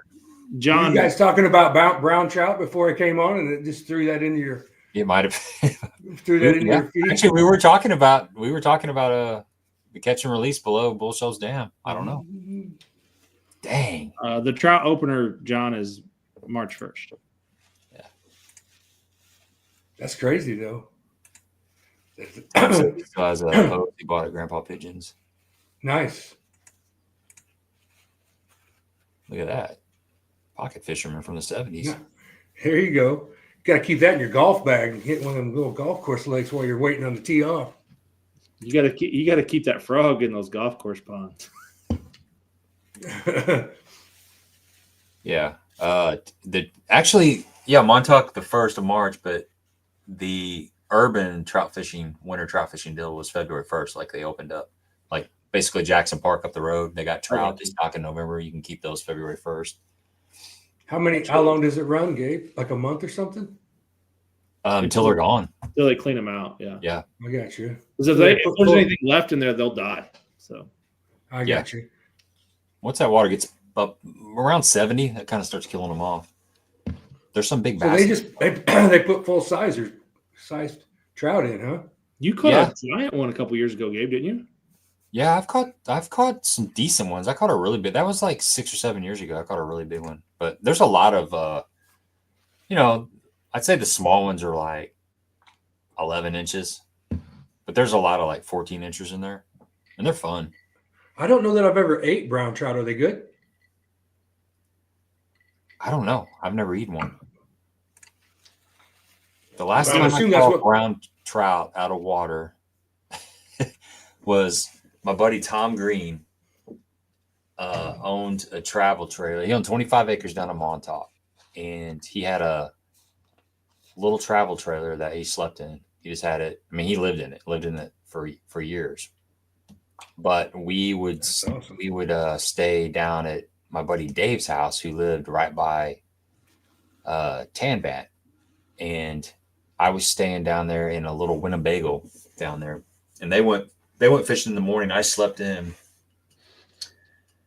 and I was awoken by little droplets hit me in the face. And when I woke up, it was Tom holding about a 21-inch brown trout. And this was in the wintertime, and he was milking the brown trout on my face. Oh, only a friend would do that. Yeah, that's the last time I've seen a brown trout out of the water. I haven't forgot it. Yeah, we bonded. we bonded. I'm just at a loss for words. we bonded that day. You never know what I'm gonna say. I would say you got up close and personal with a yeah. Yeah, this is one of those moments. I don't know if I could eat one after that, though. Was he talking dirty to it as he was milking it, or was he just milking it? I don't know. It was a nice, soothing rainforest, and then Nope. So you're saying you My wouldn't eyes. mind getting waterboarded? Is that what you're telling me right now? I got waterboarded by a brown trout. I guess you could say that. Yeah. Yep. That's so funny, dude. That is so funny. Man, I tell you what, that loading up after that, Mark has so much stuff that his booth is so big. It's like full that 30, I think it's a 39-foot gooseneck trailer that we fill, box trailer, triple axle. And you have to strategically put all that stuff back in there. And it's packed to the brims. I think we left out of down there at like, got over at 3 and we got out of there around right before 8, I think. Really? So, yeah, it takes a long time. When you see all those rods he's got on display, to put all those back in boxes and cover them in bubble wrap, and it takes some time. That's the joy of growing up in the era that we grew up in. You played a lot of Tetris. Yeah, that's true. Yeah, reminds me of Amazon parcels. Every morning I try to stack them. I get a float. It's just a big flat float, and I try to stack them the most efficient way that I can stack them. Yeah, my son manages the loaders at UPS, so he was a loader at one time. You got to get put in the order they're going on their route and everything. Yeah. So, yeah. Did you guys, anybody get to watch any of the first BPT, the Major League Fishing BPT? I watched a little bit of it. Yeah. Where were they? Oh, is that when they had to choose their period? Yeah. Yeah. So this is the first tournament of the season. I didn't get to watch a lot of that, but I did see some of the results off of that, where some of those top guys, they caught at least I didn't get to see the final, but they caught the majority of their weight in that one period that they were using forward-facing sonar. By a long shot, right? Yeah. Yes. Yep. I Yes. thought Mark Davis was doing real good and wasn't using it at all. Did he end up hanging in there? Yeah, day one he held his own. He got back at a little creek and he found a school of fish, and he had 30-something pounds pretty quick. He didn't turn it on all day. Yeah. He said I seen an interview with him. He said he knows at some point he might have to, but he's going to try to go it alone until I don't know. The strategy part of it's kind of neat, right? Which period do you take it? I think it's always going to be in the first or the third is my thought, but that seems to be right. That's what most people did. I mean, most people did on the first.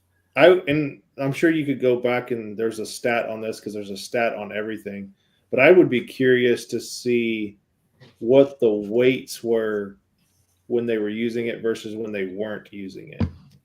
Because I'm sure somebody will put that together, right? Yeah, I would imagine. What was the threshold? Was it a pound? Pound and a half. Yeah. Okay, so pound and a half. So what was your average weight of your? If you caught 30 on your forward-facing sonar period, what was your 45 pounds, right? Yeah, exactly. What was your weight? If you did not, when you did not use it, or the guys that never touched it at all, what was their average? Oh, I would say that 2 periods of non-scoping still didn't compare to the 1 period of scoping, across the board. And I think that's what somebody told me somebody told me that. Yeah, Alex is saying 80% were caught with forward-facing sonar. I would believe it. I mean, they were making hay. Like if you go to Jake Lawrence's Facebook page and look at his hands. Have you seen that picture of his hands? They are chewed up, and that's all from, Where were they fishing again? I forget. Conroe. So it's like full on pre-spawn there right now, right? Yeah. Yeah, I would say. It's early pre-spawn. It's like pre-spawn. But I think the guys that were from everything that I've listened to, they were all in one area. Like if you were forward-facing sonar, it was like Okeechobee. You were all bumper boating. There you go. There's the spread. There you go. Yep. Now Talk was crushing him on that chatterbait. He was throwing a big chartreuse and white chatterbait with a big trailer, just fishing a grass flat, I believe. That's the same place where Nick LeBrun was catching his fish. He wasn't looking at him, but he was crushing them. I wonder if Wheeler was catching like tons and tons of 1.5 to 2 pounders, or did he have a couple big ones in there? I think he had. Well, you would be able. Oh, Let me see if I can find that stat. Let's see.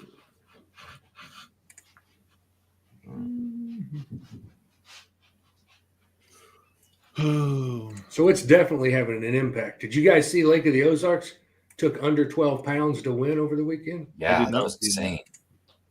And I think 8 pounds got a check. Is that the lightest weight you ever remember, Mike? Yep, by a long shot. 12 pounds never even got you. A few years ago, 12 pounds would never even get you in the money. Well, it was pretty much froze up there for a little while, or most, kind of. Yeah, it was bad. When I was down there with Greg, there's, like I said, most of the north side, the south facing, still had ice on it because we've been having north winds was the only reason the other side was broken up. And we were in the glaze, so I don't know what it was like, other parts of the lake, but the first 2 spots we went to was completely iced over. On MLF's website, it doesn't have anything about the like with and without.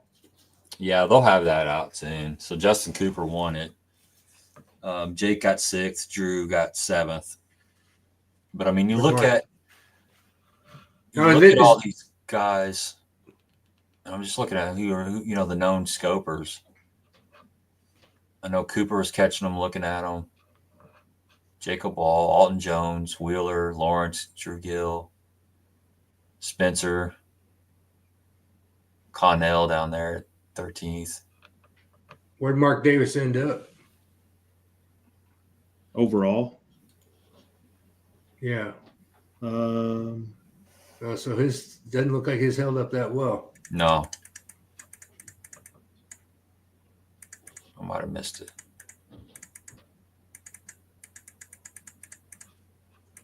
It's definitely having an impact. Yeah.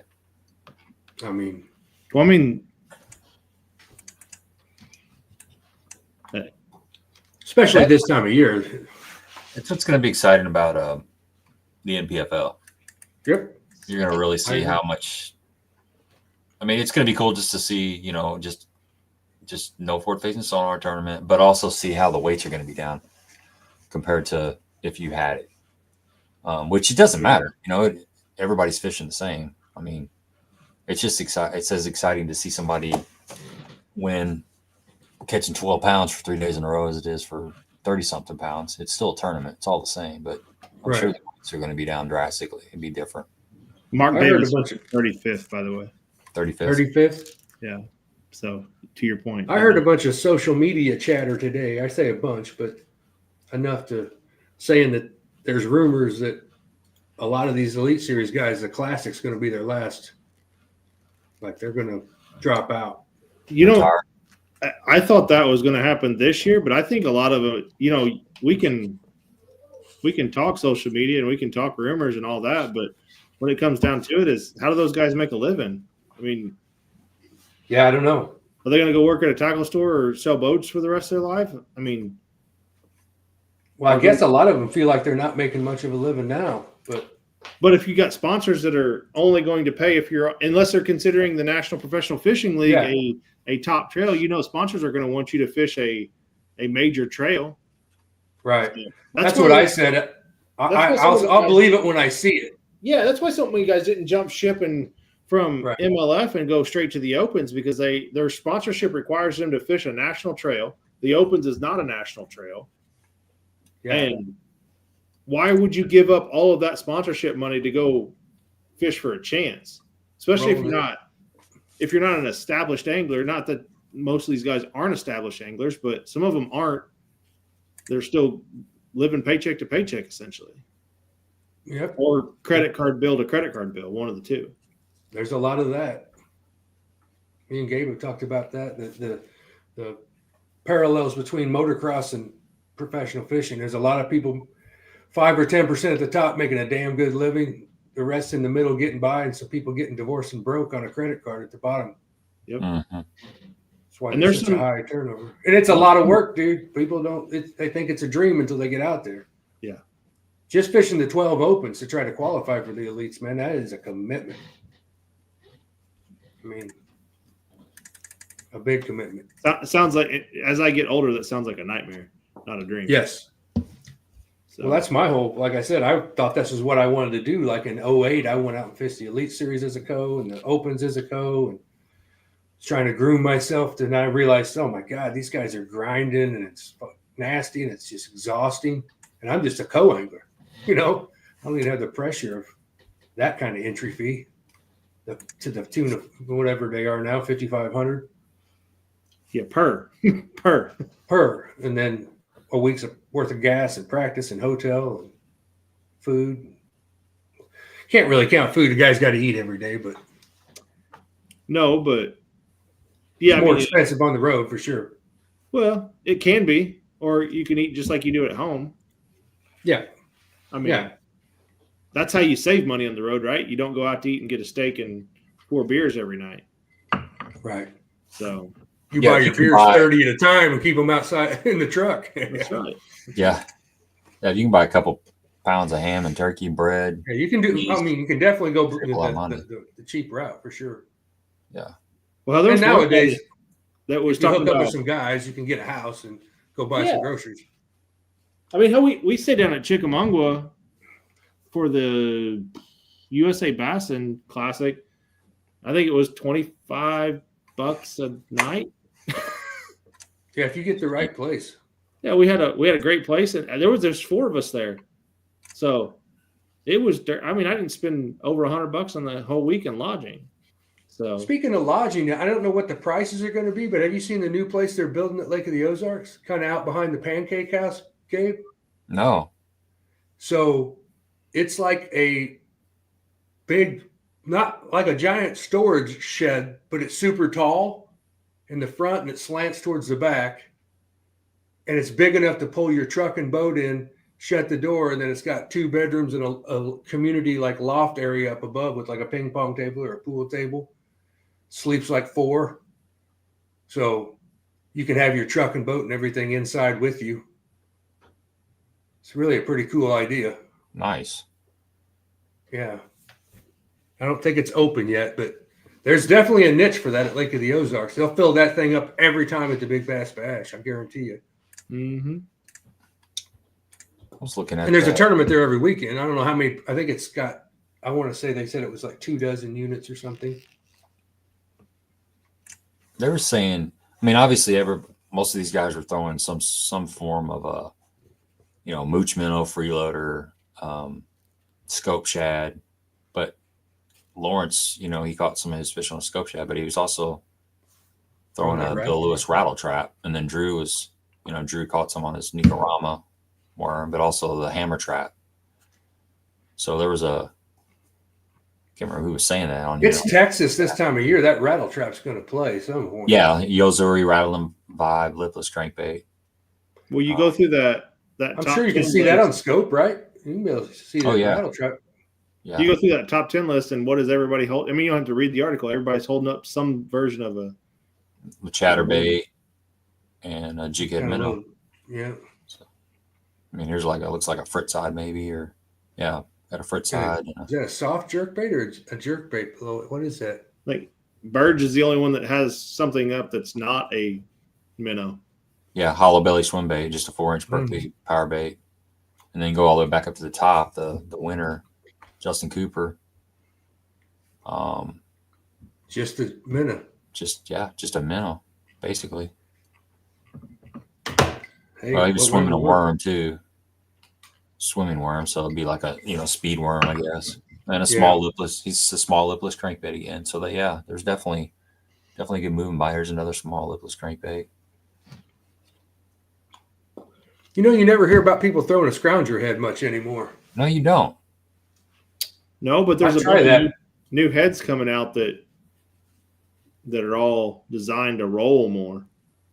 I'm not a crappie guy, but I seen this jig head at the show this weekend at Mark's booth. It's called the Open Eye, Jonathan. You ever heard of this? Open Eye. Yeah. So it's a little jig, to put a soft plastic minnow body on, jig head, but the eye's open. It's a circle in the middle of the head, and it's meant to put one of those. Oh, yeah. Little power bait balls in there. Yeah. Those have been out for a while. Yeah, that's pretty cool. You can put like a crappie candy inside that. Yeah, yeah. And it's got like a little keeper for your crappie candy in there. Yeah. It's a good idea. I wonder if that would work for bass. Have a little chamber up there to fill with scent in the head of a jig or something. I used to haven't done it in a while, but take a tube and throw a rattle up in it. That's not that uncommon. Then squirt it full of bait fuel or power bait or whatever, then stick an earplug in the back and fish that behind a Carolina rig where it float up because the earplug would make it float. Just leave that trail of scent behind it. Well, you take a like a turkey baster and you can suck it full of bait fuel. Yeah. And inject your soft plastics with bait fuel. I haven't used the mooch minnow. I haven't either. I've heard a couple guys talk about it. I looked at them the other day at the store, and I wasn't super impressed with what it is. So, the freeloader is good. I have a hard time with all the baits because they all look the same to me, and I don't know if they do that much different in the water. But maybe I'm missing the boat, like I missed the boat when I would refuse to buy a $25 jerk bait, and I was buying my $14 jerk baits, but. Maybe I'm missing the boat on it. Well, you got to get some of those 3.75 shad shape worm. I already got those. I bought some of those the other day. They're good. Trust me. That's been my go-to. So, I got a lot of confidence in those. Yep, that's the key word right there. If you got confidence in it, that's the key. You're exactly right. It depends on the lake too. Yeah. Helps to be around them. You can have all the right stuff doing the right thing, but if you're fishing in a barrel with no fish in it, it's going to be hard to catch. It's tough. So yeah. My 6. I probably had 4 hours on LiveScope and Greg's new setup.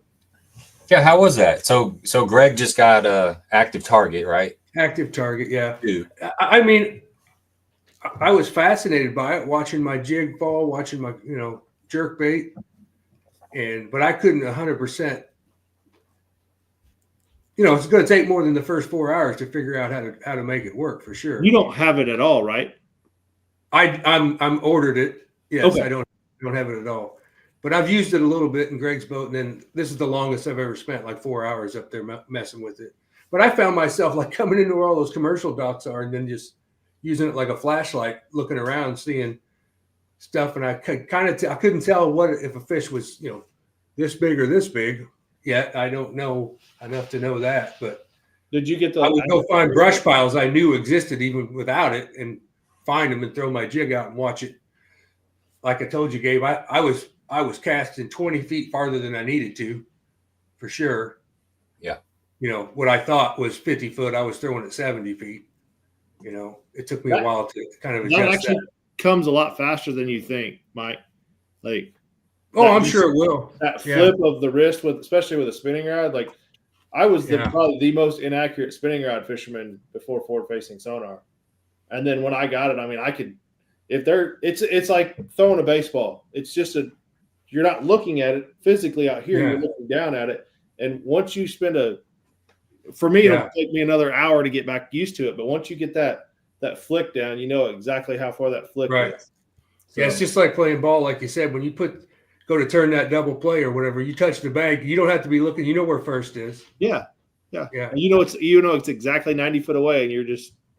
Yeah. So did you get Active Target 2 or did you get Garmin? I'm going to get Garmin. Okay. Yeah.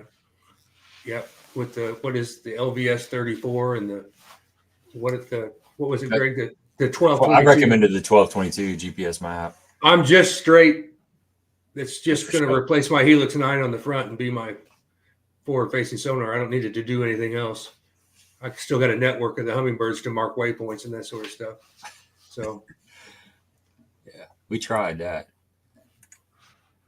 We tried to do. But I was also fishing on like a day where it took 12 pounds to win a tournament at Lake of the Ozarks. So, between looking down and trying to figure that out, it's not a surprise that I didn't get a bite. I did manage to hang my jig up in the brush piles I was throwing to, though. I mean, I could hang them up on the first or second cast versus the third cast. Sometimes it's more of a hindrance than anything when you're fishing some of that stuff because you're like, "Ooh, that's my jig." Yeah. Oh crap. Yeah, but what was neat is knowing just how much that thing moves with just a little, how much it'll move if you snap it like you're stroking the jig, how high up it really goes and goes back down. Yeah, it's like 10, 15 feet. Yeah, it's crazy. Yeah. So, and watching the jerkbait was neat too, seeing that how it moved and whether it's settled and sunk. I hear you. Settled or rose or so. Yeah. All right, we're going to give away a $25 Baitworks gift card. If you want to get involved in the giveaway, hashtag M2 for M squared. Man. Nice. Capital M2. Stephanie gave me a hint. Thanks, Stephanie. I think we're trying to grow that Marion show. Mark's pretty instrumental at Bluff City at trying to grow that show. So we were thinking next year, Gabe, like a month out, if me and you could do a live stream talking about us being there to do seminars for Bluff City. He wants to have me, you, and Eric do the seminar. Like maybe one where we're all together, and then each one of us do our own separate one over the course of the 1 day or 2 days, whatever you could do. But we just need to promote it. Like there was not enough people that really knew what that there was going to be seminars. The other thing is it's free to park and it's free to get in. So you get a lot of people that are just curious that come in. They're not really intending to, they're not there to see a seminar. But I think if with your base and just getting the word out there, we could get people to show up at that show for sure. Yeah, I'm definitely up for that. That'd be fun. And then did you guys talked at all about the new Bluff City show tournament that they're going to be doing at Carlisle? Oh yeah. No, I haven't. We don't have a date yet, but check this out, JB. 5 fish. You got to have 1 largemouth, 1 crappie, 1 white bass, 1 channel cat, 1 bluegill. You don't have that 5, you don't even get a weigh in. We talked about that the last time. I don't know who was on with us, Gabe, about that. Might have been Tony. Did you have Tony on? No. I remember somebody talking about that with us. Well, I might have talked about it a long time ago when we were kicking it around, but now we've officially got the radio station to help sponsor it and going to put it on at Carlisle, Bluff City Outdoor Show. So what was it? Bass? Crappie? 1 largemouth, 1 crappie, 1 white bass, 1 bluegill, 1 channel cat. And you have to catch them all. If you don't catch up all 5, you don't even get a weigh in. Yeah, there might be only one guy that catches them all.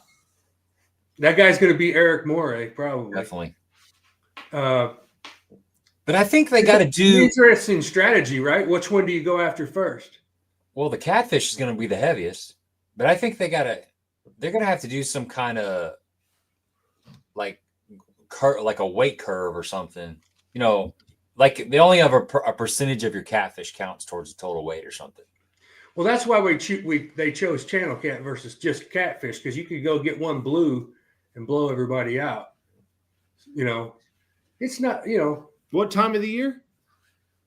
I'm not sure they got a date set yet, but it'll probably be late spring, I would imagine. I was going to say any time of the year could lend a challenge to any one of those species.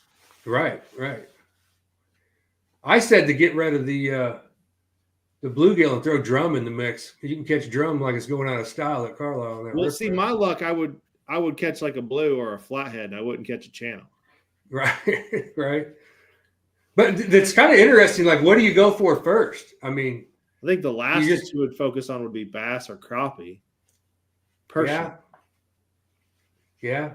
Or do you have one guy dragging something around for a catfish behind you while you're trying to catch a crappie? Is there bait restrictions? Can you obviously any bait? You can't use a live bait on bass, but I think you can use it on everything else.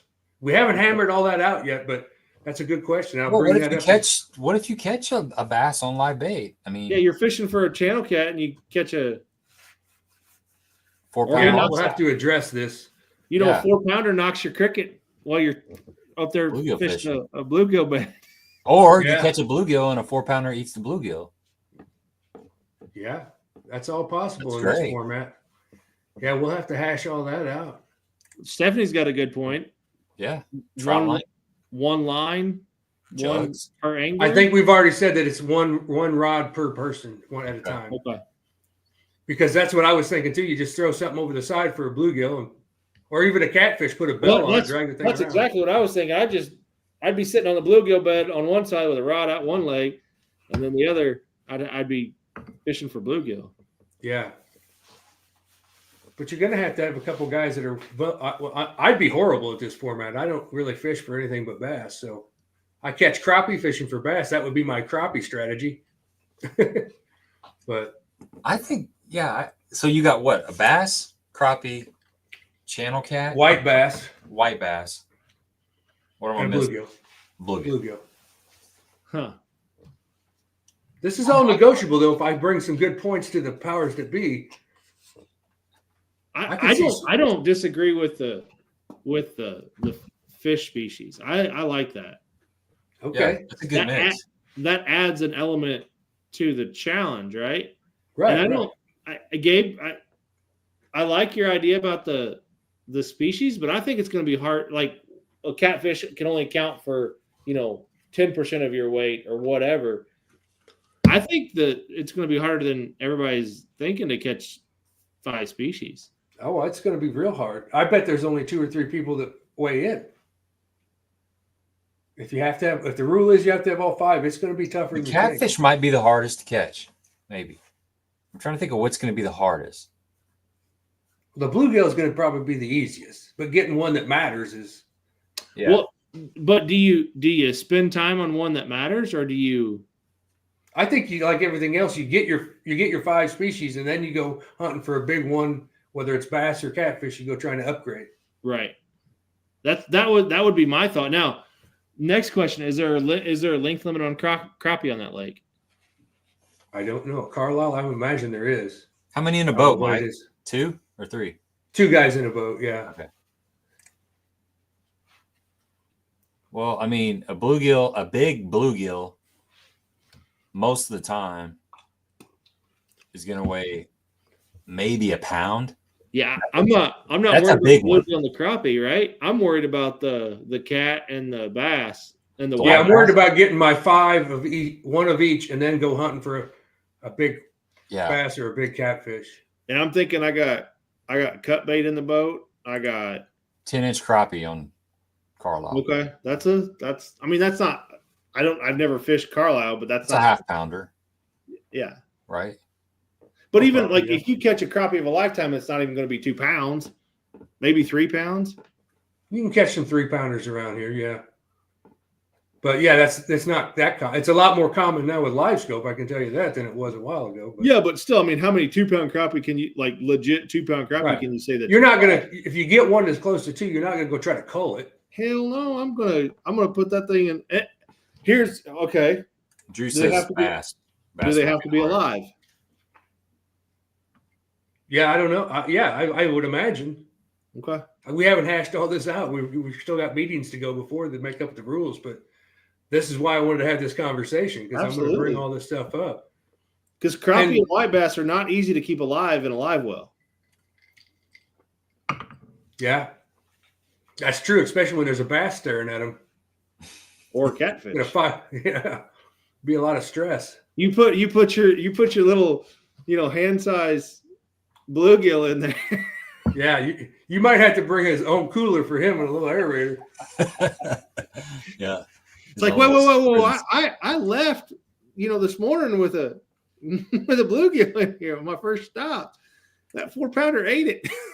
Yeah, John said there's only 13 bass in Carlisle, so yeah, you might need to dedicate a good portion of your time trying to catch a bass. I got one spot I can think of. I think I could go catch one. I think bass and catfish would be the hardest. That's what I'm thinking. Like a largemouth, and then a catfish. Might be a little easier at that lake, if you know what you're doing. Yeah. Well, there's the key. You just said it, Mike. You got it. This isn't a tournament that I would just want to go into blind, right? No, you're gonna have to go practice for this, like a lot. You got to know where the white bass are at, and you got to know where to catch a catfish at. I think everything else will fall into place. Yeah. But that's a good point.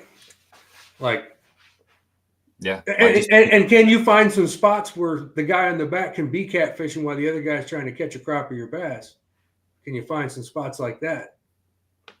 You know what I'm saying? And who's I'd say you can catch a bluegill on a sonar that they can do it all of it with just forward facing sonar. Yeah. I don't know. Because I've caught every one of those species on forward facing sonar. Sure. I know those guys really can target those big blues with that forward facing sonar. I've caught big channels with it, but I thought they were just like above average largemouth. Right. Until you set the hook on it, and then you got the plug to the bottom of the lake. So, see, like Drew's saying there's somebody out there that at Carlisle that will tell you the same thing. Catching a catfish in the lake ain't going to take but 10 or 15 minutes. Yeah. But that guy's not me. Right. I can tell you that. I think Stephanie's right. Yep. If you can just get one of each kind, you might. Yeah, that's just it. Like I said, I would be shocked if more than 3 people bring in the limit. Well, you go up there and your first 10 minutes, you catch a 4-pound bass. You're done with the bass, right? Like, oh yeah, Carlisle for sure. Yeah, there's only 13 in the lake. Yeah, I'm stopping at that point. But then you get, and I think to your point with what Drew said there, Mike, it's like depending on the guy, every fish could be someone else's kryptonite. Right. So like everything but bass and possibly bluegill and crappie on that list would be, I'd probably struggle to figure out how to go catch one. Right. I've never seasonally patterned catfish. I don't know where the hell they're at, what time of year. I know when they're shallow and they're biting, I catch them bass fishing. I always thought they lived on the bottom of the lake and they didn't move around too much until I got forward facing sonar and watched them chase down a damn jerk. Right. I agree with this. There's got to be a different weight system on the different fish for sure. Why? I mean, because a guy catches an 8-pound. I mean, it's not uncommon to catch an 8 to 10 pound channel cat. Yeah, but if the other guy catches an 8 to 10 pound channel cat, I mean, no different than that's just the idea, right? Catch the biggest of whatever you can. Everybody's got the same opportunity to catch that 8-pound catfish. So is it going to be the biggest of each individual fish, but you have to catch all 5 to weigh in, or is it going to be everything combined? That's a good idea. I haven't thought it was just going to be total weight, but it could be. You could come up with some kind of. Well, then you don't have an overall winner though. If you're just trying to pay out, I don't know what your payouts are going to be, but if you're trying to do like first, second, and third, you can't do first, second, and third that way. You're going to have a 1-pound crappie, a 1-pound bluegill, and a 1-pound white bass. And so that's 3 pounds. And then maybe a 2-pound largemouth. And then somebody's going to catch a 7-pound channel cat. Right. But what if somebody catches a 5-pound bass and you catch a 2-pound channel cat? There's only 13 bass. Trust me, there's more than 13 bass in that lake. Yeah, I'm just saying the bass and the channel cat have to be weighted different somehow. Go to that if someone catches a 3-pound crappie, they should be. That is MLF to a T right there. Yes, that's a good call. I mean, that's a trophy. That's a trophy crappie. But we could come up with something like that where we set that weight on each species. You could have like a side pot if you have to qualify for the side pot. You got to catch all 5, and then the heaviest crappie, bluegill, white. That would be good. So even that would probably get more interest in people coming. Like I know I can win the crappie side. Now we're down to 11. I can win the bass side. Oof, it's gonna be tough, man. So is there gonna be hourly weigh-ins in that way? I mean, no, I don't think so. It's just 7 to 3 or whatever. Fishing the release. Yeah. Like 20 time slots per hour for bluegill. That'd be awesome. But we get down to like. Is this a 1-day or 2-day? I think it's going to be 1 day. Okay. I think it's going to be 1 day. But I think your idea of get a check for the biggest of, 5 checks, 5 big basses, 5 big fish awards. Well, maybe it's not check. Maybe that's like just prizes. Could be, yeah. Since it is sponsored by Bluff City, right? Yeah, you could do something like that. Yeah. So what? Wonder Each if individual. Wonder if Mark category? could get one of his bow companies or something to throw a bow in there for a prize, or he's got the archery center there, so that's a good idea. But I do like the idea that gets something. The biggest bluegill gets something. The biggest bass. But do you have to? But to the original point, do you have to qualify to get in that side by catching 5? I would think so. That's the whole idea. But doing it the other way, where you didn't have to, you might attract more. You might attract more people. Well, let's just say you spent 4 hours fishing, and you got 2 fish in the boat, 2 of your qualifying species in the boat, and you just kind of say, "Screw it, I'm just going to go for the biggest insert fish, crappie, and then I'm going to try to win that portion of the side prize." You can't get to any of that stuff, Gabe. Can you get under this bridge? You can get under that bridge, but it's nothing but 3 feet deep and all broken off, flooded timber. So this whole area over here is just really super shallow. It's idle and still hit shit. Yes. Okay. Like Ren, kind of. Yeah. Okay. So this is going to be a player though, right here. This whole riprap's always a player. Yeah. On both sides. Those marinas got lots of like sailboats and stuff in a couple of them. Can you run that whole lake below the everything bridge? Not except for under the north end past Keysport. I would imagine it gets pretty western out there if you got a south wind or a north. Oh, yeah. See that branch that biggest branch to the left right there, Gabe? Yep. Here? Yeah. Yeah, I was in there one night and I was just trying to get back up to where I put in my Ranger. And 3 separate times I speared away, filled the boat with water, had to tuck back in there. Eventually had to call the wife and have her come get my truck and trailer and bring it down to the dam marina there and take out there. I couldn't get that 2 miles up there. I couldn't make it. It was rowdy, man. Jeez, yeah, I bet. Because it's so shallow and it's just wide open. I think I want to say you could probably measure it on there, but I think it's like a mile wide or mile and a half, maybe even more. Kind of like Rend. Yeah, it's a lot like Ren when it comes to that. Well, but they planted a lot of brush in there over the last several years because that's where they've been holding a high school championship, high school bass fishing. That's the one that they always post online that they're doing a bunch of habitat. That one in Shelbyville, I think. Yeah. Lowe's had donated a bunch of the cinder blocks, and then everybody brought a bunch of they collected a bunch of cedar trees and then the PVC ones, and they were all out there. A bunch of bass clubs met up, and they were sinking them all. Where do the tournaments go out of? Keysport's one place all the way up there to right before the bridge on the left. Okay. Keysport, right. Yeah. And then the most popular one's probably Hazlitt, which is halfway down on the same side. It's the Hazlitt State Park. I think it's right in there. Oh, see right where it says, yeah, yeah, that pavilion, that bigger, where that just to the north of that. Okay. Yeah, keep going north. Inside that next big bay, there's a ramp back in there. In here? Yeah. Yep. Yeah. Allen Branch boat launch right there. Okay. So this is where your bass are going to be, probably. This is probably a good area to fish for bass. Yeah. Crappie. Was that lake having a current? Yeah, there's a river going through it, but it's only if I think if I remember right, it's an overflow. It's not like controlled dam. Okay. Can't remember that. Somebody out there probably knows. I should know. I used to live on the damn thing, but I was pretty young. All right, let's give this away. Are you ready? Here we go. Nice. Big bucks, no whammies. John Weiss. John. The wise one. Congrats. Look at the confetti. It's festive, man. Fancy. Get a hold of me, John. Facebook, Instagram. So will you guys be watching the Super Bowl? Man, I wanted the Bills to be in the Super Bowl. I did Probably too. gonna get a lot of haters for saying that.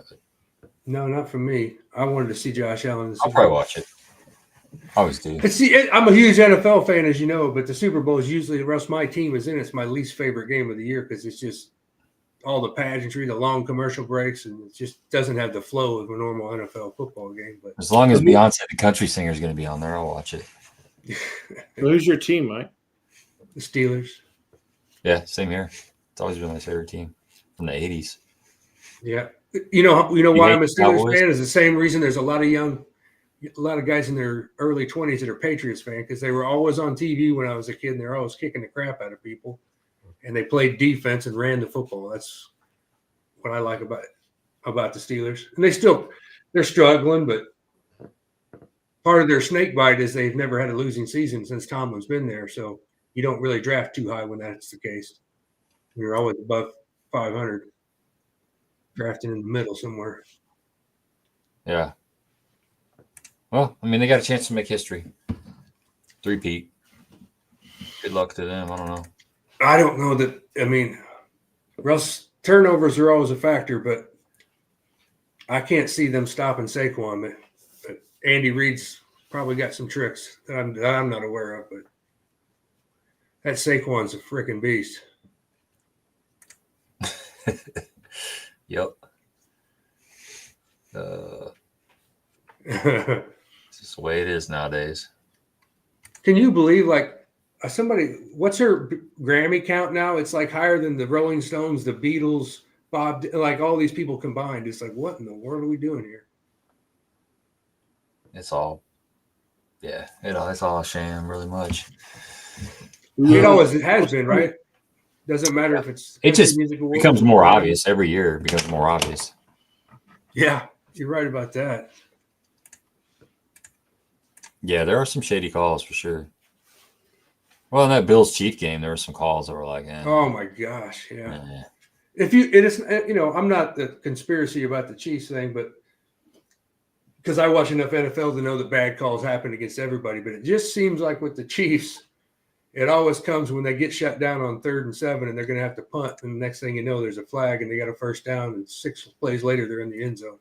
Like that kind of stuff changes a lot. Yeah, what's the line on that at Vegas? 20? Nah, I bet it's 11. And that would be the only reason the NFL would want to see the Chiefs win 3 in a row. I mean, if there was shenanigans, is because that holding on to that fan base that would never, ever normally be watching football is big money for them, man. Big money. Right. Money. We talked about it earlier with fishing sponsorship to bring it full circle. Like, it's all about the money, right? Yeah.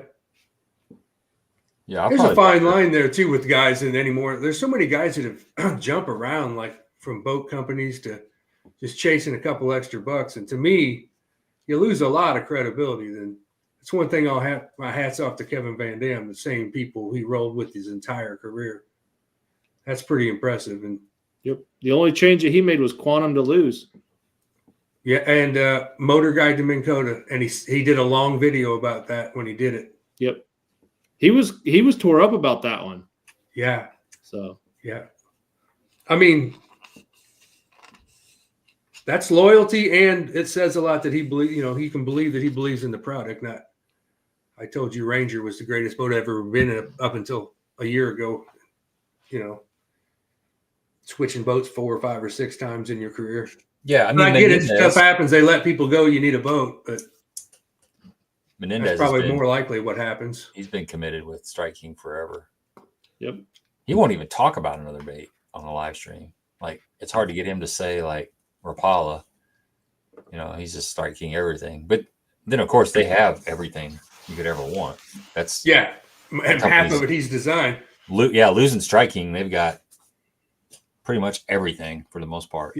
You talk about the sponsorship. Salmon made a comment a while ago about, it looks like they're doing a lot better than they are. I think it was Sam that made that comment. But a lot of guys are chasing a sponsorship.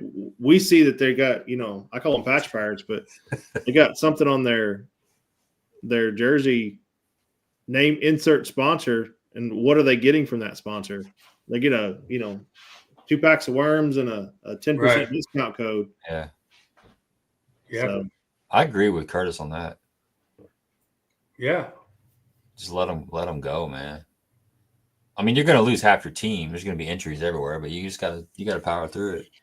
I heard a couple you guys are old enough to remember that how football was played just 10 years ago. Some of those like Ravens Steelers battles and just the hard hits on receivers and stuff. And now it's a totally different game. And those guys were saying like the thing, I don't know if you guys seen where Mahomes went to step out of bounds and acted like he got pushed out of bounds, like he slowed down and the guy barely tapped him. He flopped. Oh, really? I didn't see that. They were interviewing a couple of those old heads and they said, I'm taking the fine the next time. I'm going to hit. If I'm going to get a penalty, I'm going to get a penalty. Yeah. He's going to remember he got hit. Like James Harrison always said, I wasn't trying to injure you, but I was trying to hurt you. You were going to remember, James, you played football against James Harrison today. well, I don't remember what team it was. I just saw this the other day. You talk about that guy, 2 guys faced off at each other, offense, defense, and one of them just cleans his clock. Like good, hard hitting football, right? And it's a buddy of his, and he went over and he helped him get up. Said, "You all right?" And he's like, "Yeah, I'm fine." He goes, "Why in the hell are you standing in my huddle then?" Yeah, it can happen. That's for sure. Right. I walked to the wrong sideline in high school against East St. Louis, returning the kick. I got smoked so hard. I did similar. I walked to the wrong sideline, was standing there, and then it didn't take me long for one of the guys to look at me. I was like, "Oh shit, he doesn't have my uniform on." Kind of trotted over to the other side. And they were, I don't know if you watch enough to know they're trying to outlaw the hip drop tackle where you grab somebody from behind and use your body weight to get them on the ground. And there was a couple cornerbacks and a safety were saying, how in the hell else from behind am I supposed to bring down Derrick Henry, at full speed if I can't do that? I mean, that's been the way you tackle for God knows how long. I follow baseball more than I follow football, but some of the weird shit that happens in baseball, same thing. Like, can't tag a guy on the nuts anymore. Like, that was intentional. Yeah, it was. Right. Well, sometimes it was, but sometimes you're just tag, right? You're just sweeping your glove. Yeah, you're going for whatever you can get. And sometimes you nut tap him, sometimes you don't. And now that you accidentally nut tapped him. Is that an intentional move, though? I mean, you're trying to Well, there's been times where people would do it on purpose, for sure. It was usually when you're sliding into a bag and you got your metal cleat up in his face. I mean, yeah. But I would say probably less than half is not intentional. Like, that's not an intentional. Oh yeah, move. for sure. It's just it's a quick tag. You're just making that on the fly. So yeah. Well, I mean, if 50% is intentional, then that's a lot. I mean, because if you've ever got, that's a sensitive area, and that can change your mindset for a while. Oh, absolutely. I would say it doesn't happen that often, though. No, yeah. Usually it's a lot of times you're getting the feet. I mean, right? I mean, that's what you're going for. The first time that's going to be there, or the hands if they're sliding head first. Right. I don't know. I quit sliding head first in softball, or after baseball. It was in softball. There you go. Somebody missed one, and I just rolled right across that big ass softball. Oh my god. What you say about cups? That's what. No, they don't. They should. Maybe they don't. I promise you, most of them don't. Most of the NFL players don't, for sure, which is crazy. But real men don't wear cups. I've talked to a bunch of guys about it that have played at the college level, and it's a false sense of security. Catch the ball. Yeah. Only thing I wore a cup in sports was football when I played in high school, but hockey. Other than that, I was playing goalie. If you didn't wear a cup, you were just straight up fucking insane. That puck's, that's a different scenario. Yeah. I mean, I always, same thing. I had pretty quick hands, but there's times when you think it's going to be over here, and the next thing you know, it's knuckling down in your balls. If you get a windy day, if you get a windy, overcast day, you can definitely catch them without looking at them. I mean, we did that with the crankbait. Oh yeah, crankbait on Bull Shoals, and then coming up in late November or late March, you don't need any of that stuff. Once those fish move up, start spawning, there's like Dale was saying, there's like you can basically throw anything, Texas rig, Ned rig, shaky head, jig, wiggle wart. Yeah, you can catch them. But right now, a lot of the fish we're pretty deep, 60, 70 feet. So it would be hard on a clear, slick day, your best bite. Or, I mean, we got a lot of rain. So even when I was down there, a lot of those creeks in the back, they had pretty good stain. So you could definitely go back and fish a jig or something, or a crankbait shallow and catch some fish, regardless of what the weather's doing. I think it's just like any lake, though, right? There's not all the fish are out deep. There's still a population of fish that are going to be up shallow. Just depends on what you want to do, kind of. Yeah, if you find the right wind-blown bank with a jerk bait this time of year too, get the right kind of rock with the right kind of wind blowing straight in on it. Yeah, you can definitely still just go out and throw a jerk bait. Yeah, definitely. Just whatever you want to do. But I could tell from the little time I used it, it was calm. I can't imagine when it's windy what a battle it is to try to use it. Or in a 16-foot John boat. Yeah, either way. Yeah. It's fun. Yeah, it's fun. It's like wearing a cup in baseball, or you make a man out of you. Yeah, that's right. Just regular fishing in the wind's pretty damn exhausting generally. Yeah. What do you guys think about the turret deal for the forward-facing sonar? The what?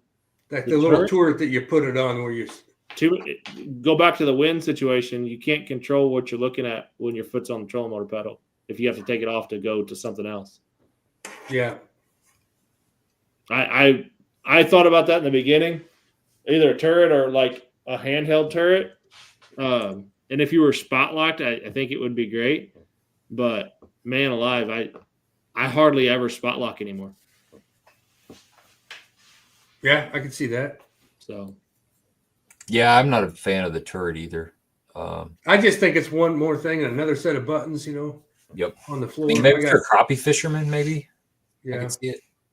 I could see like when I'm crappie fishing, if I could sit on a brush pile, that's the one time that I wish I had it. If I could sit on that brush pile and I'm blowing in the wind, I could just sit there and hold that where I want it, point it where I want to, and the boat can do whatever the heck it wants to do. Mm-hmm.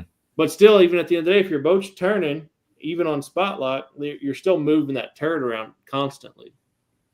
Doesn't the Humminbird one have the target lock? The target lock, yeah. But I've talked to a couple guys that have it. And it's got lag. I mean, it's going to have lag to it. But if it's wavering just a little bit, I think it gets off too. Well, you have to get an Ultrex on the front, and then on each one of your power poles, you have to have an Ultrex on the back of it. So you got 3 spot locks, and it will hold you in the perfect position. Then you could use it to turret. Yeah. So you're making fun of my trolling motor in the back of my John boat, bud? No, I like it, man. I've thought about doing that. Thought about it. That's the only way you're going to hold still spot lock. You're going to have 3 of them working together and just keep you like hovering like a.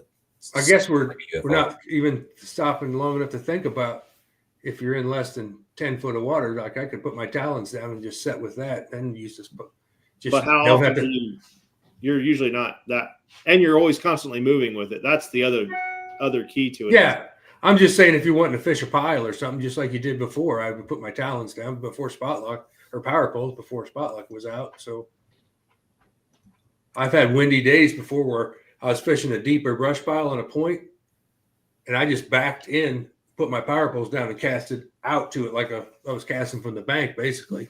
Yeah, you could do that. So I just think I see people with it, and people think that speak highly of it. But for me personally, there's just too much going on there. On the turret? Yeah. Like you said, I think you just get good at taking your foot off the gas and moving the head around if you need to, and touching the gas again when you need to. I don't even know, like Pipe Dream, maybe if they incorporate it into like your existing trolling motor pedal, where you rock the trolling motor pedal this way and it turns it. I don't know. I've heard other people say they have their turret on a remote, left and right on a button. Those are all the things that I think about on long drives and late nights that I can't fall asleep. So how to make my John boat better And a lot of times that's how the homemade crappie brakes came up on my boat. Like, you got like a stern mount trolling motor. Mm-hmm. Nice. Yep. Just a single trolling motor, but I have a stomp switch up front. And I thought I had some like ingenious idea until I started researching, and people have been doing it for years. But I mean, it is.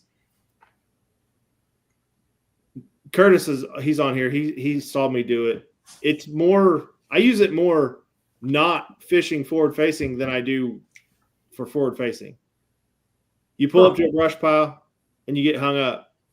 Instead of turning that trolling motor, your trolling motor that's in the front around and blowing that brush pile out, you can ease right back out of it. And I do that all the time, where you just and you flip right back in there. So you nose in real gently, get your bait back out, come back out, flip in that brush pile again. Yeah, that's pretty cool. So you always have it basically pulling you backwards. It's set to that direction. Always. And you got the steering lock somehow, so it's perfectly straight. It's a.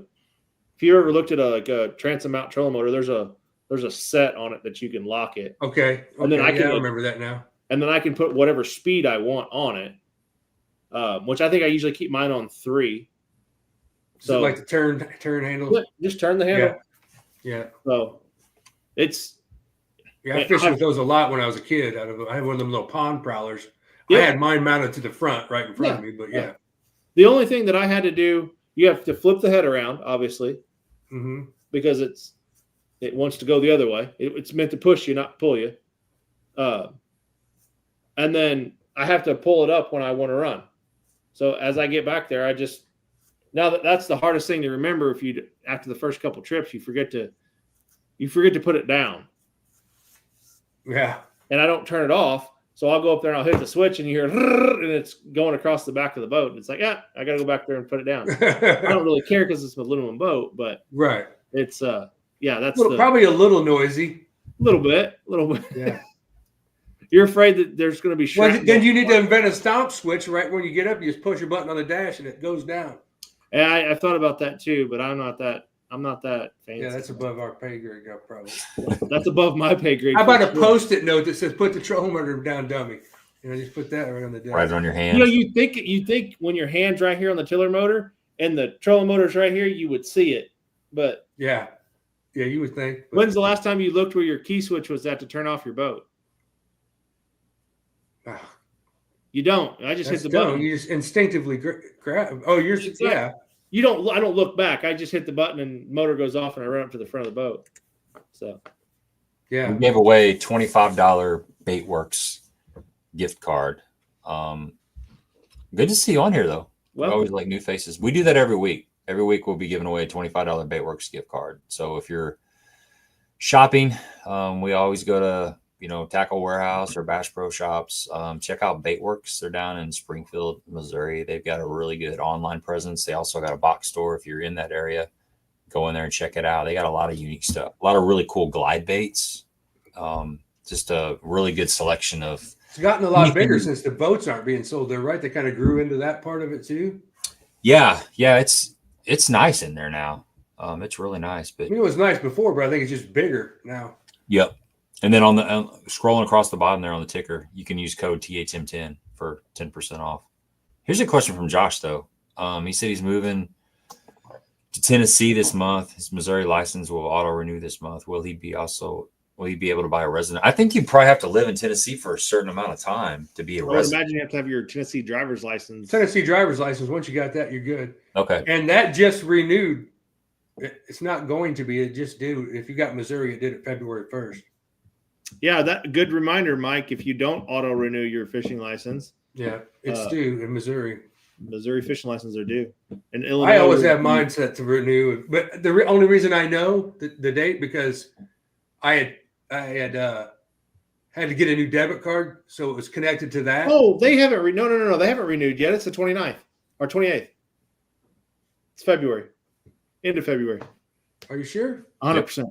Yep, because maybe it was just warning me that my card number needed to be changed, and it probably was. I can It's coming still up. goose hunt all the way up until the end of the February for the conservation order. You don't want to be a Milliken. You don't want to be a Milliken. No. Catch a Sherlunker and not have a valid 'Cause fishing yeah, license. 'cause And I then have, what? Illinois is the 31st of March. Is that right, JB? No. Yes, Illinois is 31st of March.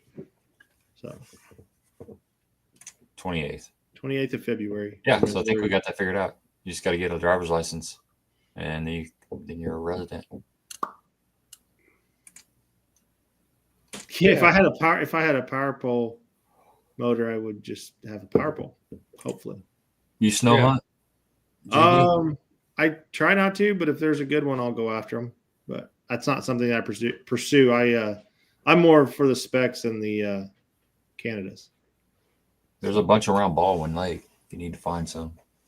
Yeah, there's a bunch around everywhere. It's just picking the right field that they're going to land in that day and actually getting permission to hunt on that field. Yeah. So that's the hard part.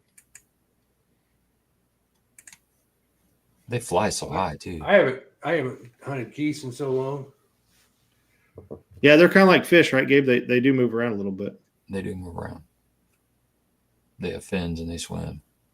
Mm-hmm. So yeah, did you see that Van Dam did a interview with him and Zona talking about all the magazines and all the articles they wrote and read, and none of it makes any sense now after having forward-facing sonar. Like, fish don't need to relate to anything. There's so many fish just roaming around. The only thing that's true that you read when you were a kid, Mike, is they got fins and gills and they swim. Yeah, and they spawn and yeah. It's pretty cool though, really. I just wonder if it will eventually affect the population. I mean, they're already changing some of the limits on crappie and down south in places.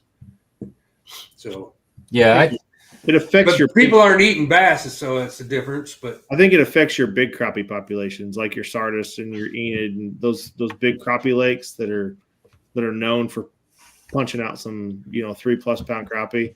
Right now, in that world, if you're a true crappie fisherman, you're not knocking the sides off of a 3.5 pound crappie, right? Like, yeah, I guess not, but that's like catching a 7 pound bass for us. Right. It's a unicorn. So I guess there's probably still plenty of catch and release crappie people. I mean, Eric has those days. He posts all those pictures. He ain't keeping all those fish. He's releasing them. Yeah. So, I think it used to not really be a thing, right? No, I didn't know of anybody that went out and caught crappie and threw them back. I think tournaments hurt bass fishing more than LiveScope does. Mm-hmm. There's a lot more mortality. Yeah, dragging fish around in live well. Yeah, I mean, I don't think that's even an argument. And I'll even go one farther for both of you. It doesn't matter if you're dragging them around in January, if you're dragging them around in July. There's still stress put on those fish. Granted, more stress in July than there is January. More stress in July and more stress at Lake of the Ozarks when it's rough and all that, for sure. Yeah. Right. Oh, yeah. And there's a lot of guys that aren't real good at taking care of them either. They don't put their live wells all the way full or don't use oxygenators and don't use juice and ice. And yeah, there's some big crappie and bull. I remember when we had Cody Huff on a while back. He had just got off the water and he had, what do you have? 5 crappie for, it was stupid. It was like 12 or 13 pounds for 5. It was a big number. They were like 2.5, 3 pound crappie. Catching a lot of them. We saw several big old crappie, big ones. You'd see a group of like 10 of them kind of spread out. And I know they were crappie. We never caught any, but yeah, no doubt. Stress is bad on everybody. Yeah. Those crappie guys too. Now, have you ever done any of the, oh, nice. You know who that is? Oh, show me again. He just texted you.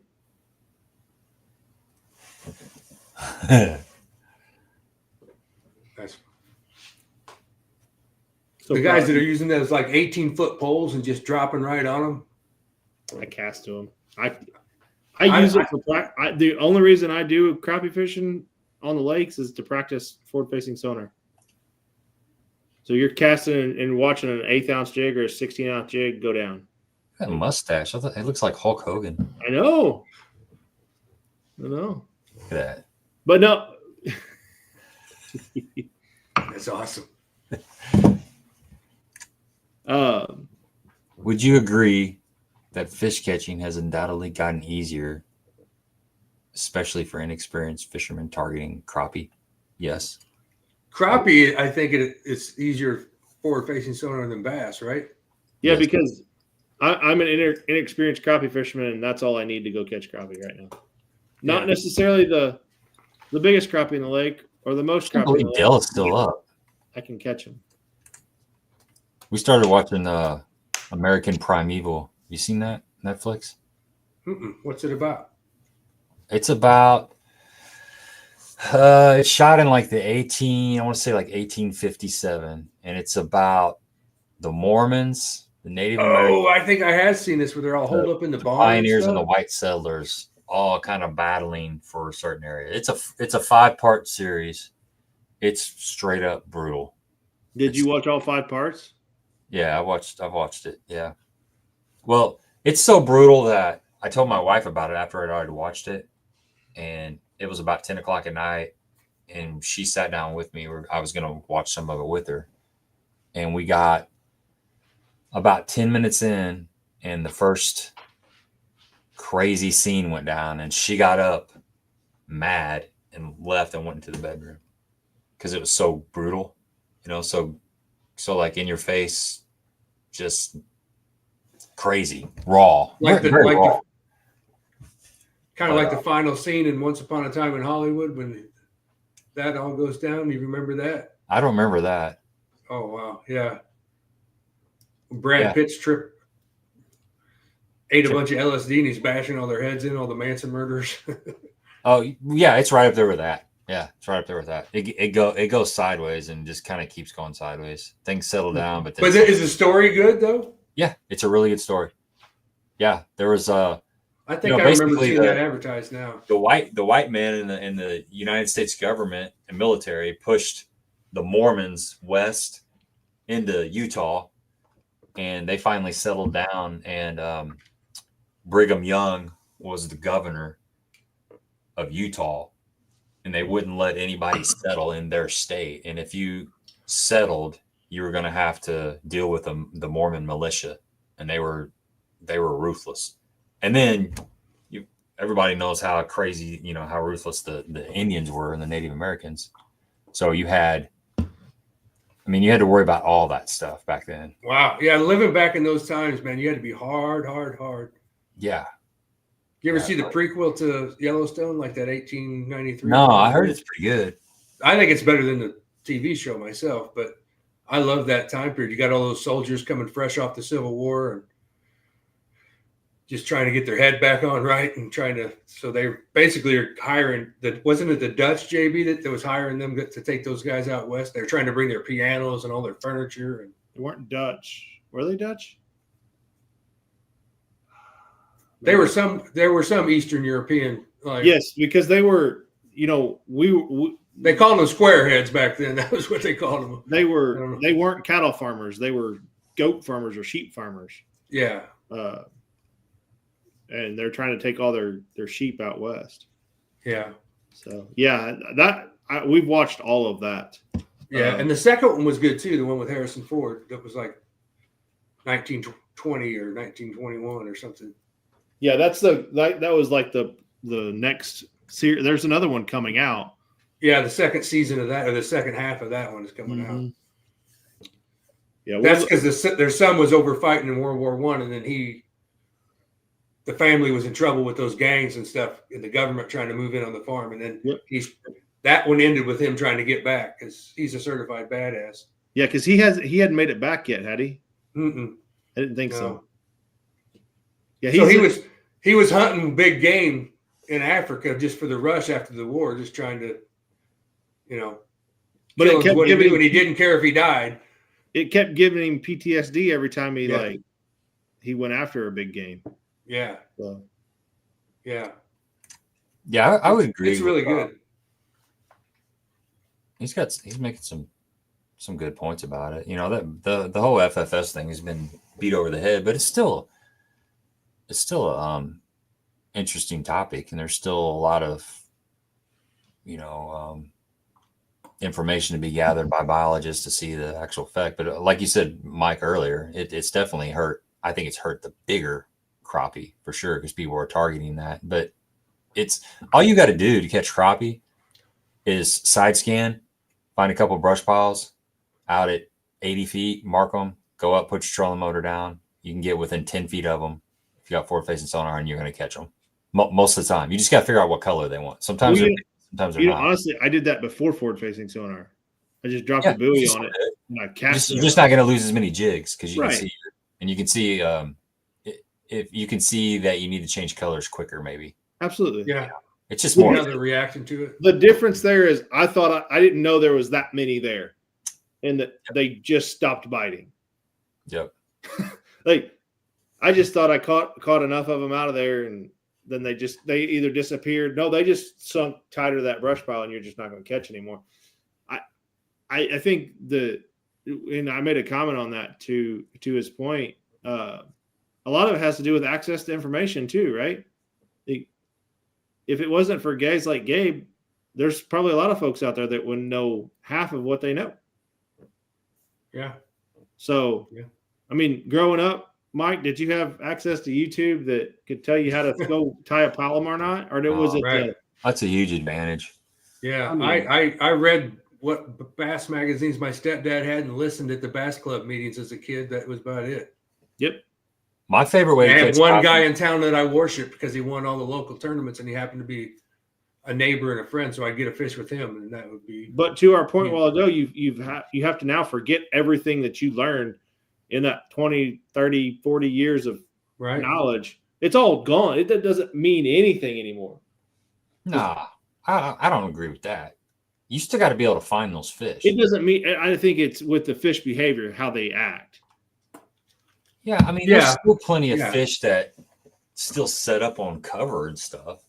I mean, maybe not your biggest 5 fish limit in a tournament is going to be on cover, but if you just want to go fishing and catch fish, you can still catch them, you know, the way we've always caught them, and still use forward-facing sonar.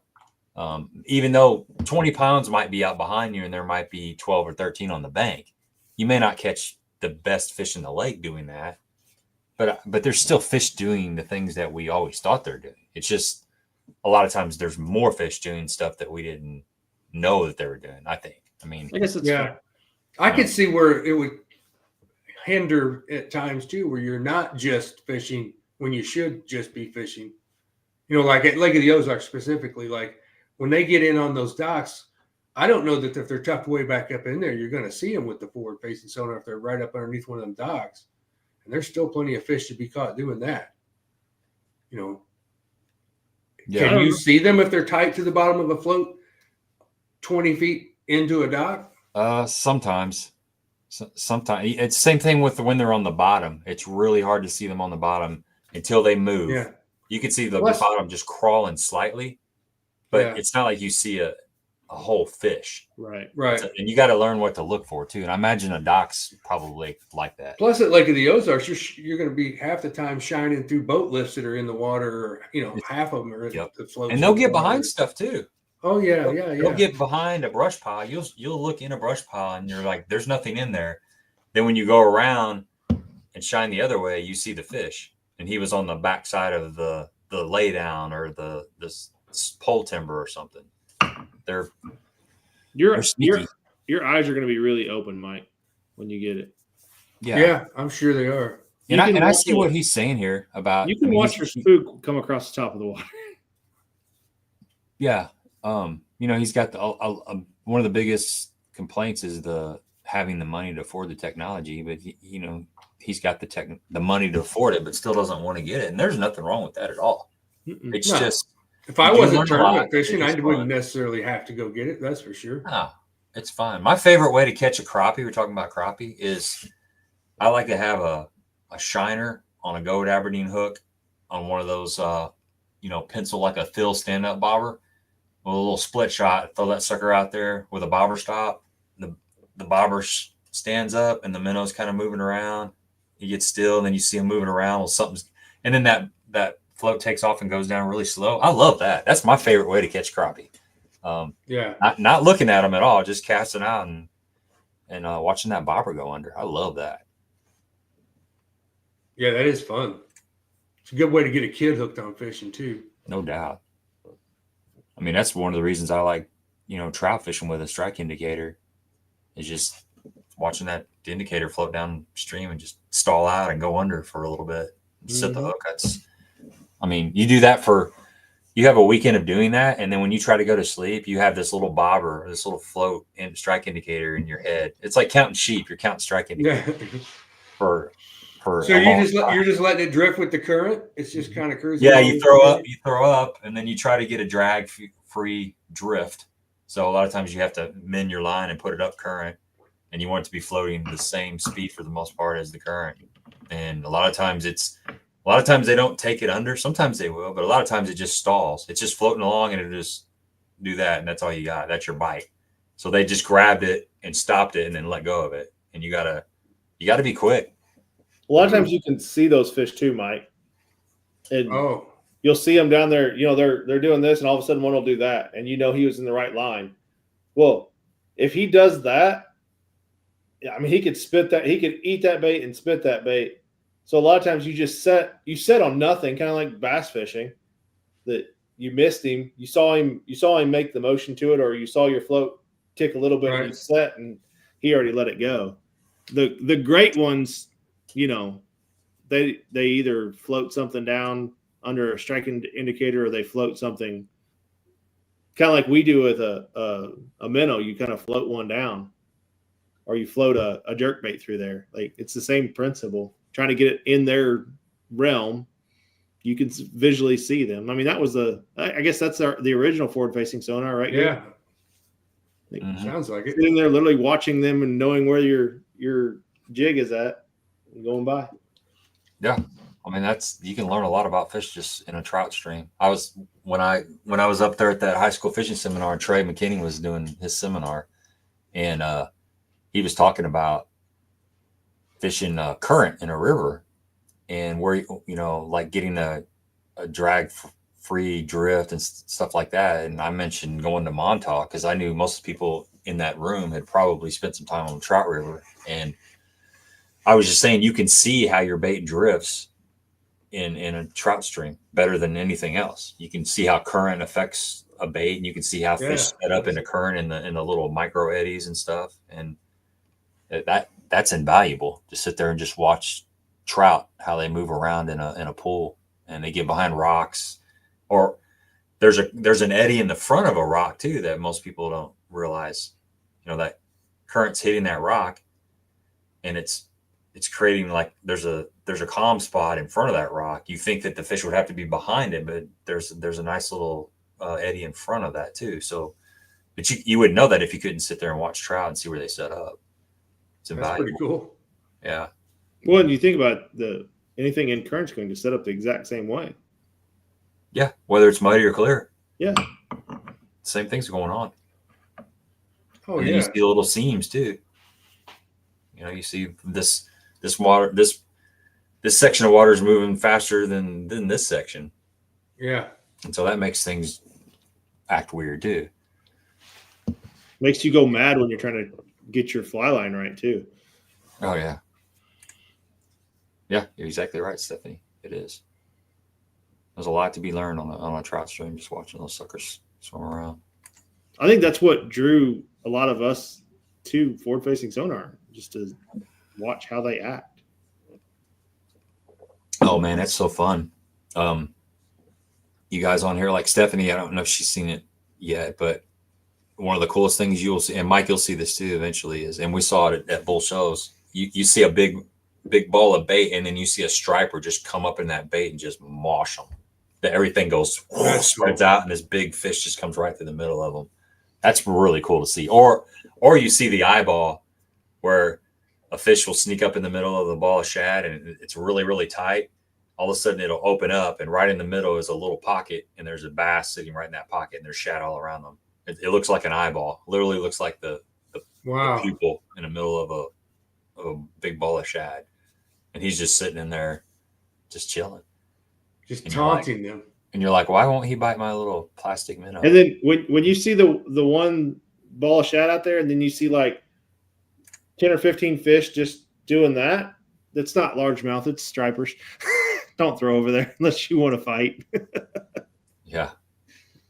Yeah, that's one of my favorite things to see is the shad bass relationship and how they push. Like with Dell, when he's scanning over and everything is flat, like your ball of shad is just kind of oval, it's not that big a deal. But if he sees like a hump, that's something in there pushing those shad, making them do something different. And so that's something that will get him excited, and he'll go over and kind of get closer and kind of look around. A lot of times there's a bass in there just wrecking havoc on those shad. That's interesting. So if it's like uniform shaped, they're just calm. They're doing their thing. But yeah, they got a weird. If there's like a vertical presence to them, a lot of times there's a bass in there pushing those shad around. Well, you said it a while ago. We were talking about that wall. I don't know if you were on here, Mike, when he was talking about that. With the wall of shad, and then there was a bass sitting right on the edge of it. And you made that cast, and you watched your bait fall down the wall of shad, and it's like a border collie, herding sheep. Just just keeping those. And a lot of times you'll see that. You'll see a wolf pack of fish like pushing them until they get in the right ambush spot or whatever it may be. So yeah, and you'll see them disappear too. You'll see like a really small group of shad. It looks like there's maybe 50 shad, and you'll actually see 3 or 4 bass come in, and then there's no shad ball. Like it's gone. They ate them, or they ate enough of them to where they took off and spread out. Yeah, you couldn't distinguish a ball of shad anymore. They cleaned out enough of them, and that's all that stuff's going on underneath the water all the time. I actually caught one. It was my favorite fish catch of the trip, where the trolling motor, the head was all the way back and a little bit off the side, and there was one out there at about 30 feet, and I just cast back there and landed right on it and caught it off my left shoulder. That's cool. Yeah, that was fun. You're good enough to blind cast at him. Well, that Dell was made a reference to casting over our back. We tried to do that. I'm not that good, but man, we got to wrap this up. How did you catch them striper? Well, we caught those on that little tater shad on a jig head minnow. That's how we caught all. How deep were they? 18, 22, and 34. Well, yeah. Yeah, 20 minutes. How deep, Gabe? How deep? Oh, how deep? 60. Oh, wow. 50 to 60. That big one was in 70 because he was just, like I was telling JB, he was just digging in 70. He would not come off the bottom. So he was on the bottom, 70 foot in the bottom, not suspended at 70. Yeah, no, when we originally hooked him, he was over 70 foot of water, but he was probably like 50 foot down, 40 foot down. But then as soon as we hooked him, he went straight down and he just stayed. You couldn't turn his head to get him to come up. He'd come up a little bit, but even when you pulled him up, he was still head down. He just got kind of tired for a little bit. Then he'd wake up and go right back down to the bottom. Wow. You can see him down there on the bottom. You get those head shakes. Your rod just surges like that. It's cool to watch. I mean, it's fun to watch. I bet. So how long did it take you to get it in? 20 minutes, about 25 minutes for that big one. Little fairy wand. It takes a while. Wow. And that's cool though. I figure between those 3 fish, we had an hour wrapped up between the 3 fish of fighting.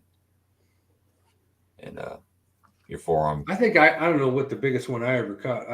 But we caught him. It was on a big honking bait casting rod, like we were trolling for him or something, if I remember right. I went on a guided trip at Norfolk, and it was a big fish, but it wasn't really that fun because I just was basically winching the fucking thing in on this giant rod.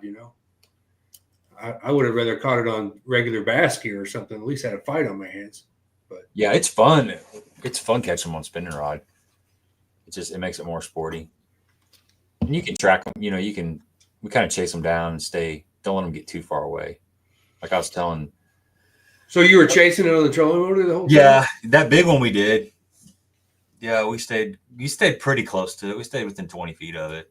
And it probably only, I mean, if we would have stayed where we hooked it, it probably would have only went about, I don't know, like 50 yards, maybe 100 yards away from the boat.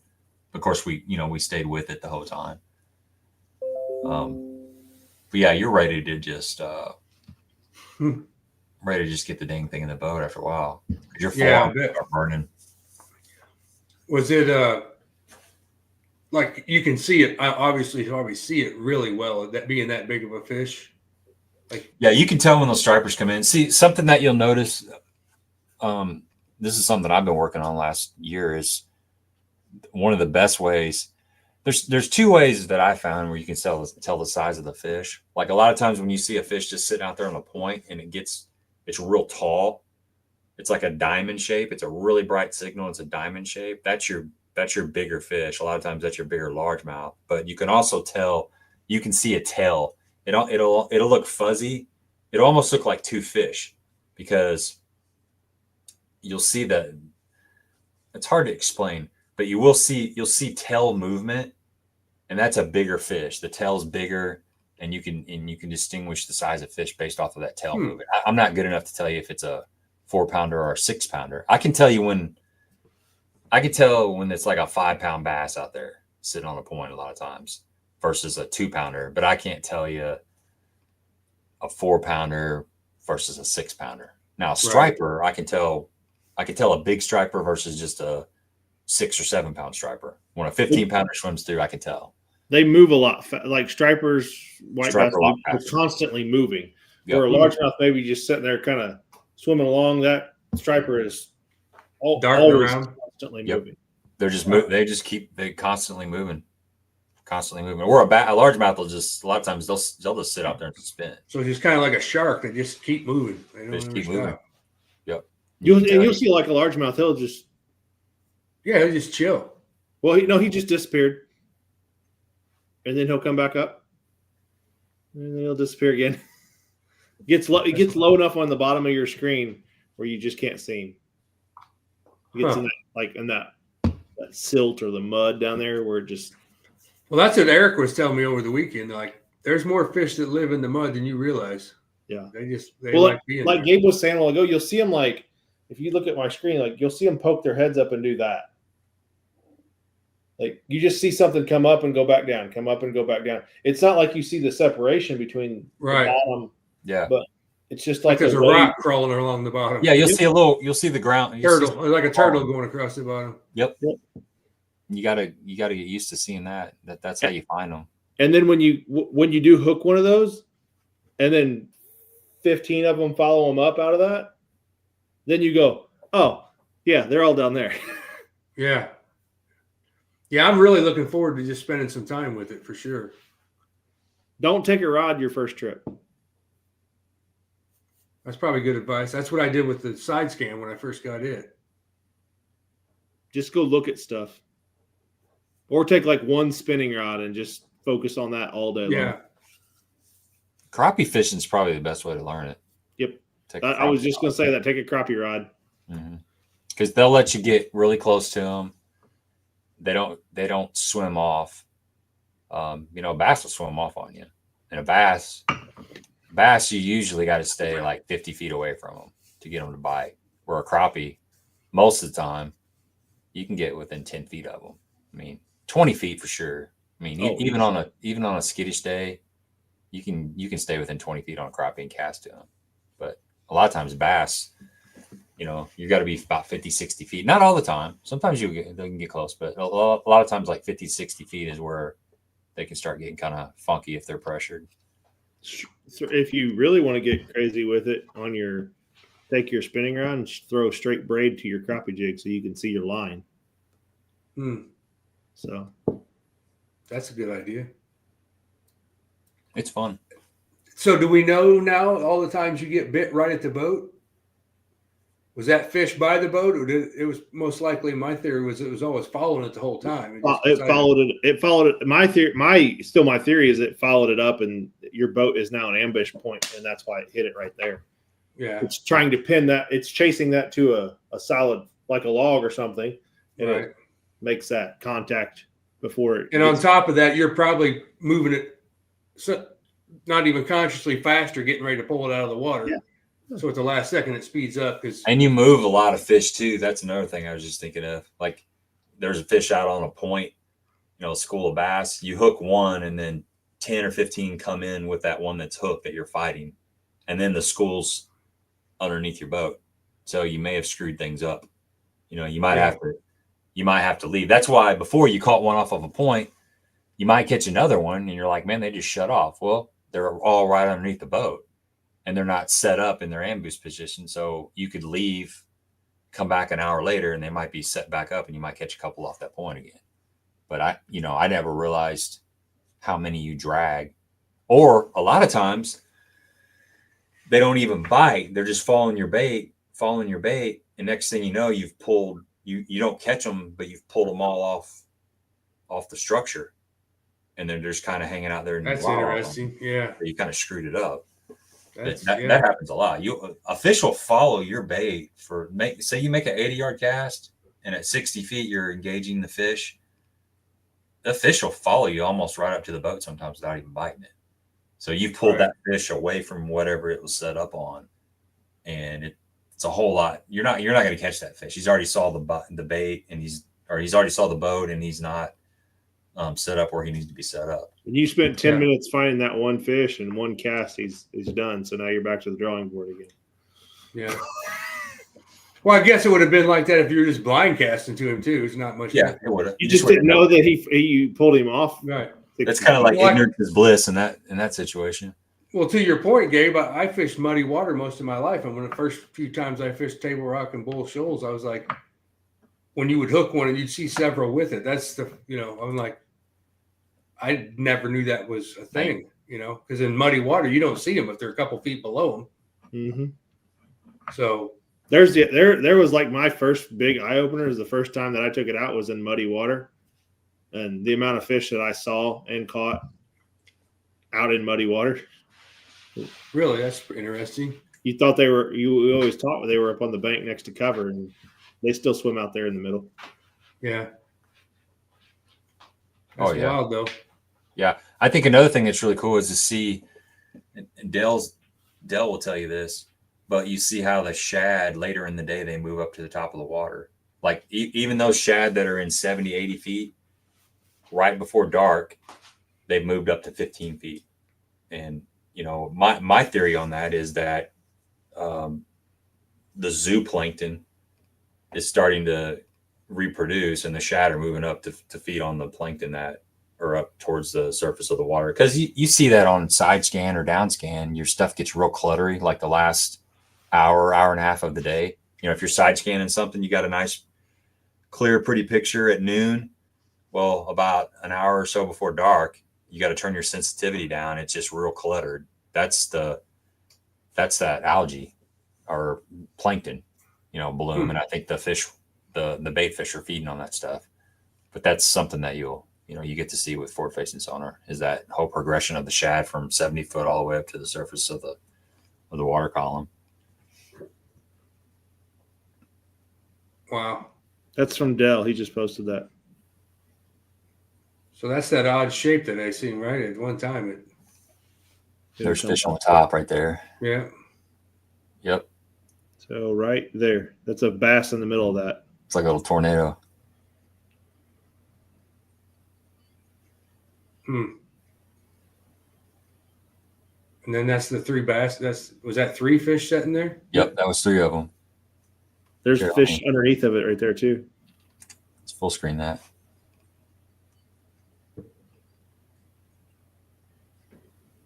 Yep, so there's three right there. Those are good ones too. Oh. Then there's that guy. Shaniqua. They look like Shaniqua. Look like Dennis Rodman. Remember when he wore the big hat and the dress?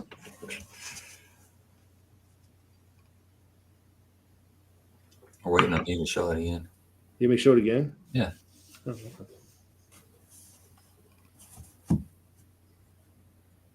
Yeah, so there's one. Several. Try to pause it when I come up right there. Pause. Yep. So those 3 bass right there. And I believe that's not the bottom of the lake, Mike. That's the top of the shad. Oh, really? Yeah. Yeah, that's the party. Oh, okay. Now I see where the bottom is. Okay. It may be the bottom. Nope. Oh. It looks like the party, doesn't it, Gabe? It's hard to tell. Yeah. Yeah, we didn't see I that. think there's a ball of shad and a band of shad, and then the bottom's below all that.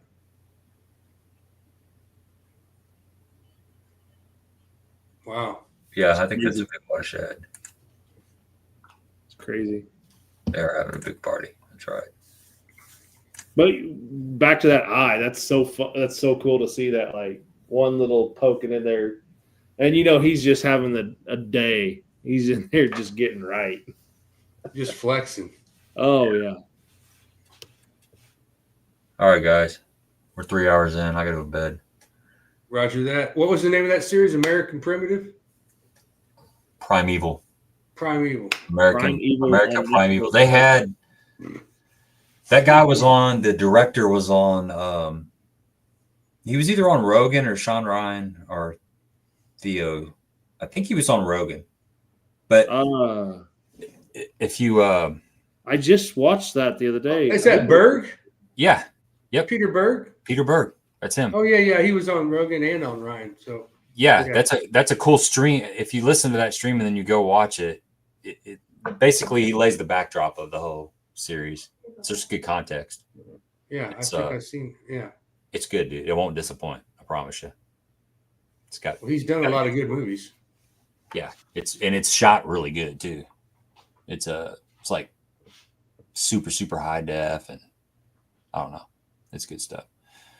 All right, we're out of here. I gotta go. Thanks everybody. We do this almost every week. Hope to see you here next week. And until next time.